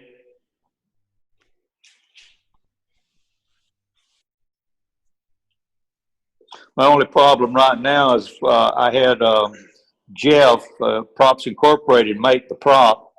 And when we were talking about it, I told him I'd like to see about 130 mile an hour at 3,200 RPMs. And he said, I need a 5444. And when I received it, I couldn't get over about 2,500 RPMs. So I flew it around like that for a while. And I was doing probably 120 or 130 at 2,500 RPMs. And so I called him back and talked to him. And I actually called Scott Kessler too. First thing Scott says, you got too much prop. So when I called Jeff back, I had him take 2 pitch out of it, and I gained about 100 RPM. So I got up to about 2,600, and I had him take out 3 more. So now it's 5439, and I still only get I get 3,000 on static when I run it. As soon as I start down the runway, it'll drop back to about 28. And if you leave the throttle wide open, it will it'll get creeped back up to almost 3,000 when you're flying. But when you do that, it still gets about I'm flying maybe anywhere from 115 to 130 on average. Sounds like it's not the prop, it's the engine that's struggling. Yeah, everything else is great. The oil temperature in the summer, it might get up to 180, maybe 190 on a real hot day. I've been up to 200 one time. In the winter, it runs about 160 to 165, and cylinder head temperature stays right at 375 all the time, summer or winter. Did you? So everything works great. Oh, I was going to say, Billy, it's a great. What'd you say, Ben? Yeah, it's a great plane. So did you build that yourself then? Pardon? The engine. Could you repeat that? Yeah, the engine is a Great Plains, and I believe they sell them as a kit, right? So did you build that yourself, or did you get that from somebody who built? That is correct. They sell a kit. At the time, I was talking to Steve Bennett, before he passed away, and he built an engine. But this particular engine I bought off the internet. A gentleman in Florida started it, and he sold it to a gentleman up north, and I bought it from him, and I'm the 3rd owner, and it was supposedly never run. But I questioned some of that after I tore it down and started rebuilding it myself. Because someone had messed up 2 of the bearings. The rods wouldn't move on it when I tore it down, and I found out that the bearings were messed up. And when I went to buy bearings, had a little hard time finding them at the auto store. Finally, one guy in the auto store figured out how to figure which bearing I had. And when he come back out, he said, you know, these bearings are 10,000 oversized according to the number you gave me. And I said, no. So I went back and mic'd the crank, and the crank had been turned 10,000, but whoever turned it did an excellent job. And the rods in there are empty rods and not standard VW rods. So I question if the engine was really a truly Great Plains. It has a Great Plains accessory case and breather, but I question whether it really is a Great Plains engine. Gotcha. Hey guys, But it I'm runs gonna great. jump off here. All right. What'd you say? I wanted to tell everybody I really appreciate meeting everybody. Rob, Martin, Greg, and Ben. Greg, thanks for the showing me how to do those rivets. I appreciate you guys. I'm gonna have to jump off here. It's nice meeting you, and I can't wait to meet with you again. Maybe I can have some more. Maybe I'll have that wing spar finished by then. But Cool. we'll talk to you later. Next time. Good. Thanks for joining, Gordon. Good chatting with you. All right. See you guys. Thanks. Sure. Well, so Billy, on that on your engine, I mean, if it has like MP rods and stuff, those are pretty good name brand rods. I would think that'd be fine. But yeah, it sounds like you kind of got either a Great Plains engine that was rebuilt at some point or something, huh? Yeah, that's what I figure. It was sold to me as a Great Plains. So it could be a Great Plains engine that was somebody had, like you say, rebuilt and put in parts other than standard VW parts. But the rods almost look like the Chevrolet rods. They really look nice. Yeah, MP. And all of the cylinders and everything were brand new. It probably was a Great Plains crank. Steve, on some of his engines, he had it noted that he, for whatever reason, would have undersized crank journals, and then he would put in the oversized bearings. And when you ordered your kit, you could, I requested the standard ones if he had them in stock, but some of his kits did have oversized bearings in them from the get-go because of the turn down or Okay, maybe. crank he was using. Interesting. Maybe this is the case then. Yeah, if it's the standard, not the scat cranks that have the counterbalances on them, but if it's a standard VW, 4130 crank without the counterbalances on, it could very well have oversized bearings to count for the turn down crankshaft. Okay, in the 1915, it's a standard crank. Right. I have one of their 1835 kits, and it's the same crank in the 1835 and the 1950.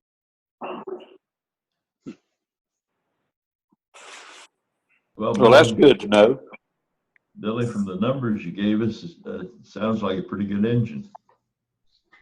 Yeah, it runs good. I should knock on wood. I have no leaks. The only oil leak or any oil comes out the breather pipe when it's really hot. Steve said run straight 30 oil in the summer, and I still run 1030 Valvoline racing oil, VR1.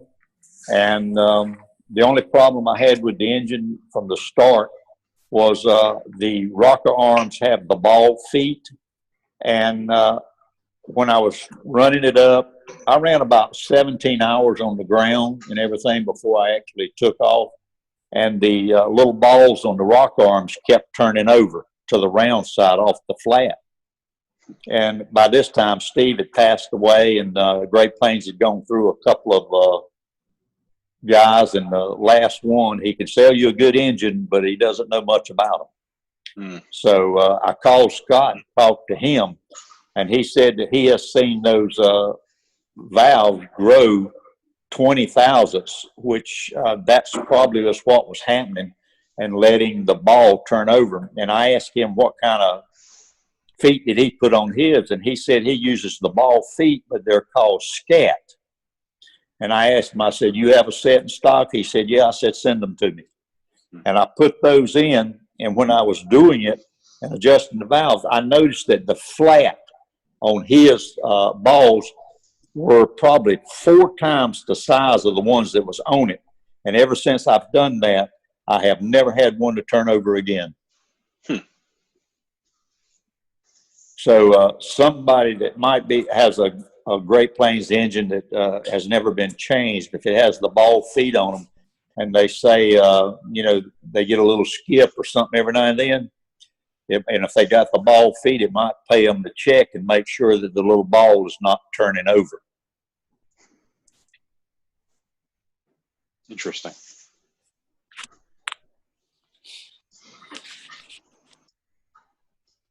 But my engine has never skipped a beat except for that. Very good. Did you you ever build published a any or a tricycle gear version? It's a tail wheel. Okay. That's one reason why I ran 17 hours. I was running it up and down the runway trying to tame the little beast. And I was using up the whole runway from side to side. And I let a friend of mine who flies a tail wheel tax it. And he come back. I asked him, I said, how the devil you hold that thing straight? And I can't. He said he didn't know. He just goes down the runway with it. And I kept on till I could go halfway down the runway with the tail up and still be in the center of the runway. And then I did about 11 crow hops with it after I got my tail wheel endorsement. And I pulled it off the runway about 11 times. And on the 12th time, I said, you know, the other 11 were good. Let's go. So I went around the pattern a few times. Cool. Very cool. Billy, have you ever published any pictures of your plane on the group? I sent some to Dave, and what I will do is I will try to put one on the new website, put my name on it so everybody will know it. If anybody ever gets the General Aviation little magazine that goes to all the airports, have you ever seen it? It's called General Aviation News.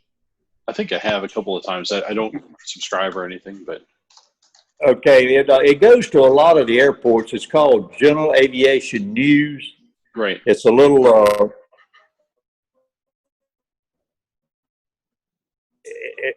anyway, it's late on there 30 minutes that writes articles. Well, a friend of mine here has a Sonics, and she did an article on his. And when she was here, she saw mine and asked me if she could do an article on mine.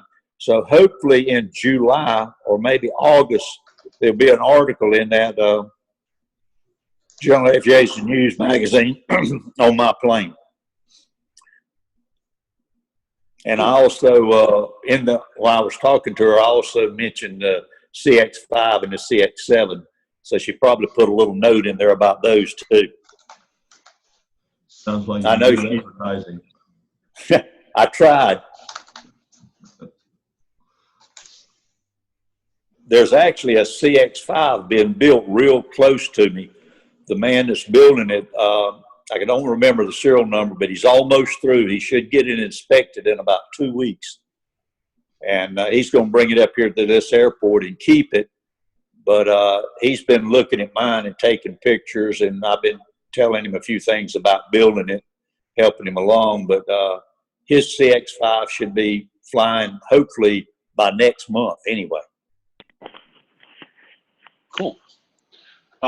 Yeah, there's a couple of guys that are getting pretty close, I know, but I think I'm just going to subscribe here quick to this General Aviation News. I know I've seen it around before, but yeah, they bring about 4 or 5 copies here to the airport, but she told me she will send a personal one to me as soon as they come off the press. Cool. I'm just, all right, cool. I got a subscription here, so. Cool. Yeah. Yeah, I've seen it at the local airports around, but never, I picked it up a couple of times. I never really paid attention, but yeah, I always like to kind of keep my finger on I'm a magazine-aholic. I like magazines. I like looking at pictures, reading articles, all that stuff. So it's yeah. So that's a business expense, right, Ben? Oh yes, definitely, very much so. Absolutely. There's a lot of things that are convenient business expenses. All the neat new tools I have that, you know. Yeah, if you ever want to start a business making airplane parts, it's not a profitable endeavor because you end up buying all kinds of neat tools, but it's fun. Maybe you can put your CX7 as a business expense too, and travel too. That way you can write off all your fuel. There are, yeah, I've read about that a little bit. So I'm building it as a business. You know, it's being paid for by my business. The intention is to have it be kind of a showpiece type, you know, thing or whatever. But as far as the travel goes, there's some things I can and some things I can't. And I think there's a couple of things I have to look at as far as like, you can register airplanes for exhibition, and I'm not sure if that would apply, but it seems like if I'm gonna do like demonstration rides, I might have to or something. Anyways, I gotta look at all the details of that. And well, if you go to shows to advertise your product, why you probably can charge it off. Yep. Yeah, but if you do the exhibition thing, aren't you? You're limited. You got more limitations on you than if you just do it experimental. Yeah. But you can switch between them. I know. I don't know all the rules of that. I just know that it sounded like if I go to like an air show and give rides, I was thinking I might have to switch it to exhibition or something for the week or the weekend or whatever. I could be totally off base, but it's been a year or so since I was looking into that. But yeah, anyways, but it's something to think about. A lot of different rules and regulations and stuff. So yeah, I don't know if it stands true for everything like that, but I have a friend that takes an AT-11. It's a bomber. Oh, okay. And he takes it to air shows, and of course he doesn't change his, but it's still, his is a general aviation, so I don't know if it's different rules or not, but he doesn't change his to in any way. Okay. Interesting. Yeah. I guess I'll probably, when I get closer, I'll probably talk to the insurance company and other things and figure out how that all needs to work. So, but.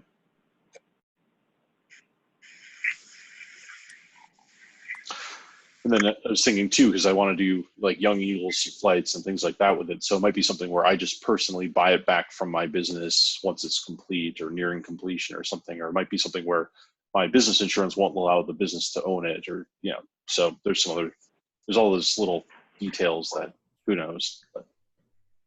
Yeah, you probably have to check in on that. Yeah. But right now I'm just building it. Oh, well. I see Harold popped in. How are you doing this morning, Harold? Getting better.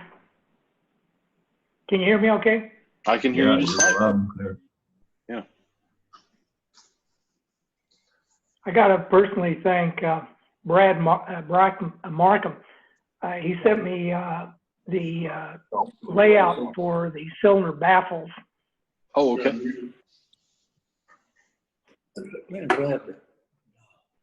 Yeah, he was telling you. I think wasn't that last week or 2 weeks ago? He was. You guys were talking about that. And, yeah, that's good. Hey, Billy, since your engine's running so at a good temperature,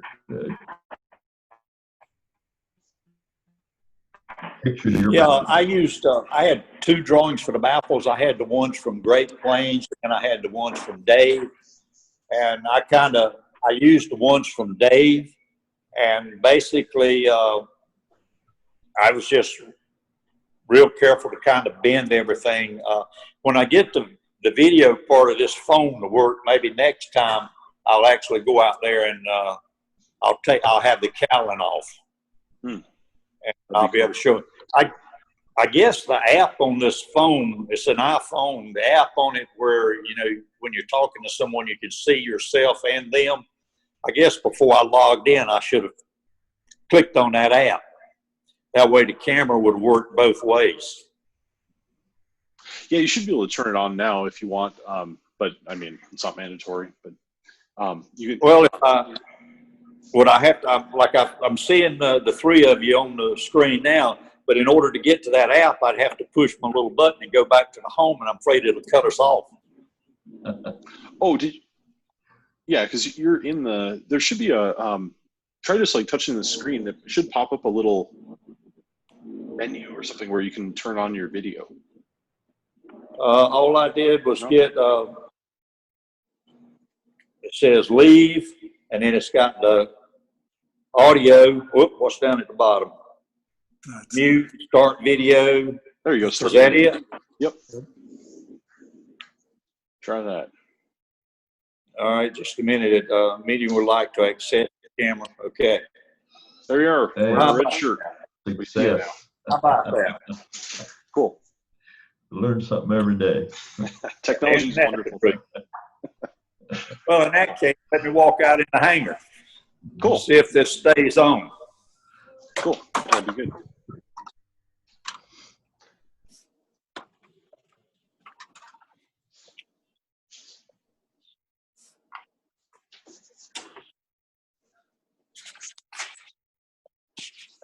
All right, I'm gonna turn the phone around and see if it picks up the plane.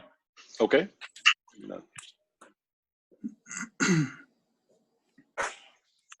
Okay, the name of the plane is Guardian, and that's what you're seeing right now. Oh yeah, yeah, cool. That's pretty. All right, and then Nice it's got a griffin. It's got a griffin on the side, which Guardian and a griffin is a protector. So I hope maybe it would protect me. Now I'm gonna kind of let's see if I can keep it in there, and I'll see if I can walk around. It's painted like a little warbird.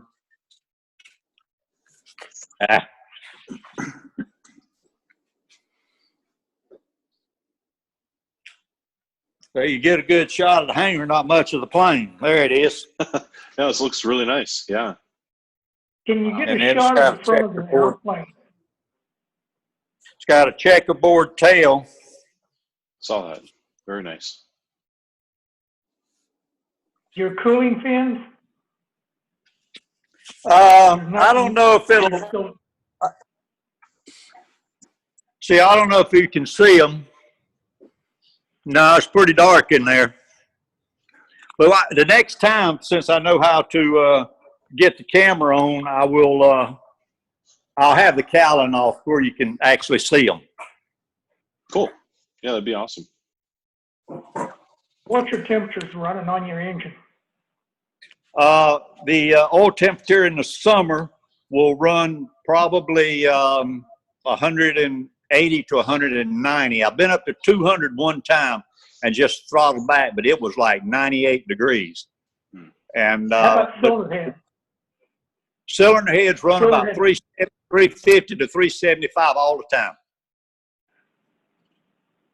I have an oil cooler on the bottom, and my the front has the little smiley under the spinner, and I built a little aluminum box in there that actually takes all of that air and pushes it right down through the oil cooler, and then it goes down through the bottom of the engine, blows right on the top of the carburetor, and then out the bottom of the engine.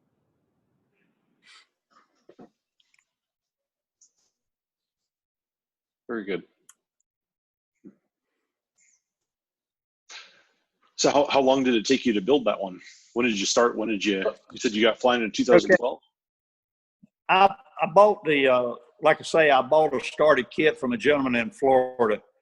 And on 2013, I had a friend to bring it back. So I had it in 2013. I worked on it a little bit, but I was also working here at the airport, so I might work on it 10 minutes, 15 minutes. And then in 2014, I didn't touch it. Okay. In fact, I never even came to the airport the whole year up until November. And when I came up here, I was helping a gentleman finish his Zenith 601. which was supposed to be firewall forward, but 2 years later we finished.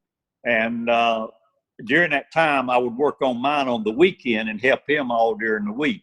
And then in 2017, I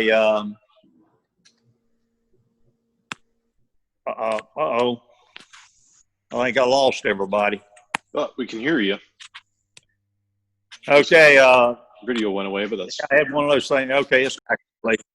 All right. In 2017, I started working on mine full time, but I never worked on it over 4 hours a day. I could only get to the airport from about 12 o'clock to 4 o'clock. So in all time, I'm going to say it probably took me a year and a half to. Okay. But see, I had worked on airplanes for 12 years before that. So I worked at Ingersoll Rand, so I was very familiar with reading blueprints. So Yeah, none of that was true. the issue. And plus I called Dave when I ran into a problem. Sure. Like everybody, everybody says, measure twice, cut once. Right. When I got the plane and I started working on the tail, I realized the gentleman had cut 1 inch off one side of the horizontal. And I said, well, that won't work. So I said, I'll remake it. And lo and behold, I cut 1 inch off both ends. So I made it 2 inches short. And I said, okay, another scrap pile. So I cut it this time and made it right. And I called Dave and was just joking with him. And I said, yeah, I made the horizontal and made it 1 inch short on each end. He said, well, you used it, didn't you? And I said, no, my plane is built to your plans. So it's exactly to his plans. I didn't modify anything other than the fresh air vents, and I believe that's it. Everything else is standard. Cool. You know, I keep looking at those ailerons, and the CX4 is much different aileron than the CX5. You know, I've listened to a lot of people on the chat room reading that, because I read every message that comes across where the gentlemen are talking about making them, take the taper out of them. But I don't think they want to take the taper out of the CX4, because when they say the CX4 is a sports car and the CX5 is a sedan, mine flies a lot like an RV4. I flew an RV4 from the back seat. Mine are really light controls, but they're not oversensitive. But if you want to make a turn, you don't have to move that stick very far, and you're in a pretty good turn. So the 4, I don't think anything needs to be done to those ailerons. Well, I don't think the 4 has as much taper as the CX5. Okay, Somewhere somebody said the CX5 goes from 10 inches on the inboard to 4 inches on the outboard. And that's very dramatic. Yeah, that is a lot. I haven't noticed. I go to the gentleman that's building the CX5 here, but I've really not looked at the taper of his ailerons. I'll look the next time I go, since, it's been mentioned so many times. Yeah, 10 to 4 inches. Yeah, I'm looking at the CX5 and the CX4 plans here. What are the CX4 unless I did plans? something wrong, they're identical. Did I open both the, let's see, CX5? What is this? Is this CX5 as well? Hey, Billy, look at your aileron and see how much taper it looks like it has. There you go. Well, I can tell real quick. Hold on just a minute. If you got a ruler close, or measure with your hand. Yep, it's 4 inches out at the tip, and it is 7 inches at the fuselage. There we go.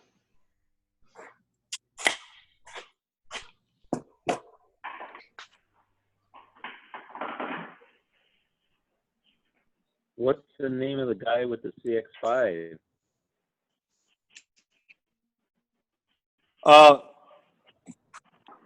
Let's see. Bob Havens.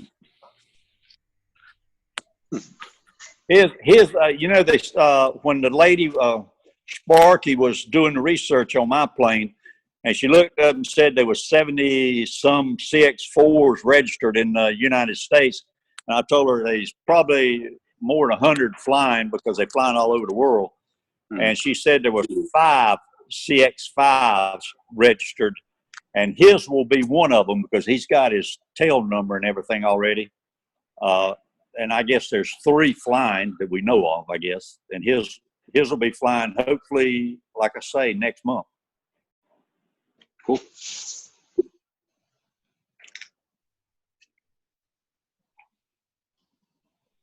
Very He good. was talking to Glenn about his little accident the other day. He had called him, was talking about weight and balance, and Glenn was telling him about his prop coming apart. I think Glenn was pretty lucky with that deal. Yes, he was. Whose prop came apart? Glenn's. Yeah, yesterday, the day before. Oh, I haven't read any emails, I guess, for a couple of days. I didn't hear about it. He's got a full description on the website. Wow. Yeah, I almost believe his spinner came off and hit the prop. It kind of sounds like that could be the case there, especially since he just added the spinner. It kind of makes you wonder. So, yeah. Well, Peter down he showed a picture of the. Peter down in South Africa said, never use an aluminum spinner, always use glass. Yeah, mine's fiberglass. I know Norm's using that, wasn't it Sonic spinner? But that's like a machined aluminum block. So I don't think that's going to come off. If that comes off, I think you got other problems. Right. But, well, it depends whether you have a front and back plate too, because aluminum spinners, you should have the front plate.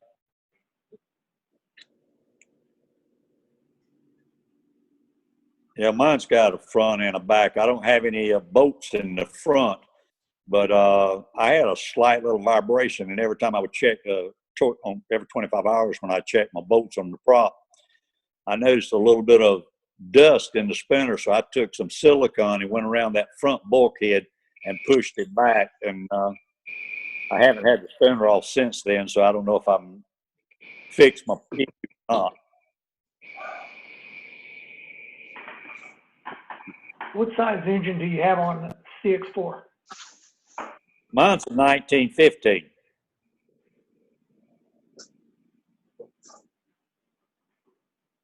And it probably, I usually fly around at anywhere from 2,700 RPMs, and depending on the air, the wind, what I average from about 115 to 120, 125. What's your takeoff RPM? When I start to take off roll, it'll go up to 3,000 as soon as you put the power to it. And then as soon as you get the rolling good and lift off, it drops back to about 2,800. And it stays at 2,800 through the climb. And when you level off, if you level off and leave the throttle forward, it'll start going back up to the 3,000. But my throttle, the last about third of throttle is no good to me, because with the prop I've got on there, the engine is probably maxing out at the 3,000 RPM and can't turn the prop any faster. So if I actually push the throttle about 3/4 full, I'll get that 3,000 RPM. And if I push it the rest of the way, it's actually nothing, because when I level off, I can pull back to about 3/4 throttle before the RPM ever starts dropping. So it's saying my engine is maxing out at the prop I've got on there. Who's the manufacturer of the prop? It's Props Incorporated out of Oregon. That's what happened when I had it made, when we were talking just about the numbers, and I checked the numbers he gave me when he cut the prop at 5444, and if you do the numbers, it comes out to exactly the RPM that I told him I was going to run at, and like to see 130 at that RPM, and but I never could get to the RPM, and I still haven't got to the 3,600. If I could get to 35, I'd be happy. And that's the only reason for that is so that I know I've got full power on takeoff. But it climbs at about, I'll say anywhere from 800, and sometimes I'll look down, depending on whether I'm climbing at 80 or 90. That's usually where I climb out at. And it's climbing anywhere from 800 to, and then I have seen it go to 1,000 feet a minute. On a good hot day, it's probably about 600. Climbing at 90. Mine's one of those. The CX4 is one that I'd be going downwind at 80 and turn final. And if it's still on 80 and I drop the nose coming down, I'm at 100. So it is a slick little beast. What's your technique on final? Well, usually I'm trying. So far, I haven't slowed it up much, but I'd like to see about 80 downwind, and then when I turn on base, I'd like to see about 70, and then 60 or 65 on final. But it doesn't seem like I worked that out very well. I'm working on it. Do you 2-point or 3-point it? I usually do wheel landings. I have done 3 points, and when I was first started flying it, I have touched the tail down first, and then the mains come down. But right now, I'm trying to do straight wheel landings. They seem to work out better. And I have a 3-inch tail wheel on mine. I don't have the 6-inch, so it gets a little more into the stall attitude, but not totally. At least when I'm going starting my takeoff roll, I can still see over the cowling just a little bit. When the tail comes up, everything is great. And of course, the tail comes up pretty quick.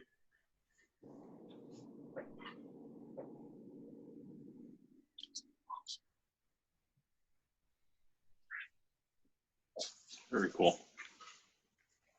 So, did you do the paint job yourself then, or is it vinyl or paint? Oh, I was going to.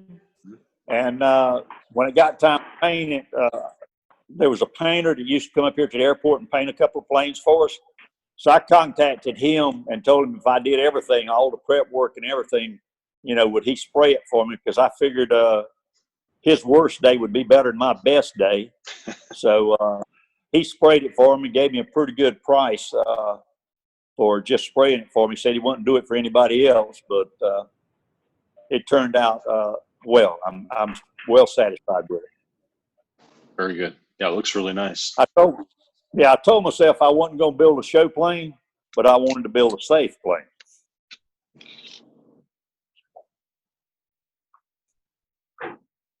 Very good. Well, guys, I got to get scooting here. I have parts to make and a child to feed and a dog to walk and all that good stuff. So I better drop off the call here. So well, it was good. Thank you so much for joining, guys. Yeah, very good to hear about your plane, Billy.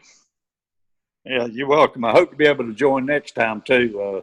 We'll see. And then, like I say, if I get up here in time to do it, I'll take the cowling off so you can see how all the baffling and everything is. Hey, yeah, Billy, invite your CX5 friend next week. Well, he's yeah, I was talking to him yesterday, and he said that the coronavirus, him and his wife staying pretty much locked up in the house. And he's building his plane right there at his house. So tell him to join one of these meetings. It'd be kind of fun to visit with him, hear about his progress and everything. Are you going to try Tuesday night? I'm trying to get him to join the website because he'll come up here and ask me a question. I said, well, gosh, if you go out to the website, you'll see that answer because I've seen it. I told him I didn't follow the CX5 really close, but because he was asking me all the questions, I went out and kind of watched the CX5 and watched some of the guys build. And when he'd asked me a question, I said, well, mine's this way, but that's just the way yours is supposed to be. But he's probably got more pictures of my plane than he does his own.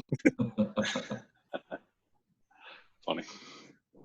But I will try to get him to tune in sometime. Yeah, that'd be good. Ben, are you going to try for Tuesday night? I am, yeah. Well, for this Tuesday night, I probably won't do it on a regular basis, just because, Okay. you know, only so many hours We'll in a look day, forward days to a it. week. So, but yeah, I think we'll try maybe once a month or so for a Tuesday night thing. That just happens to be a day that works good for me. So we'll try it this Tuesday and see if people show up. Hopefully, we can get a different crowd, or I mean, same people is fine too. But you know, it'd be fun to get some more people on. I know some of the guys from overseas, it's a little easier at that hour. So, Yeah. Saturday would probably be the only time I could get on, if I get up here and everything hasn't closed down. I was going to mention that when I was building my plane, I did watch Roger Miller's and the John Myers out of Texas or somewhere, and then the Leonard brothers. They had pretty good websites out there. So if I ran into something, I said I wanted to see what it looked like, I'd usually go out to their websites. And yeah. it really helped.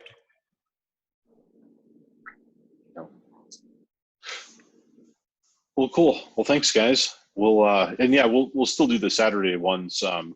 For now, anyways, every week, I think, for the next at least another month or so. But we'll try and do that Tuesday one. I'll send information about it probably tomorrow sometime. It'll be the same dial-in, just on Tuesday night. So, anyways, thanks, guys.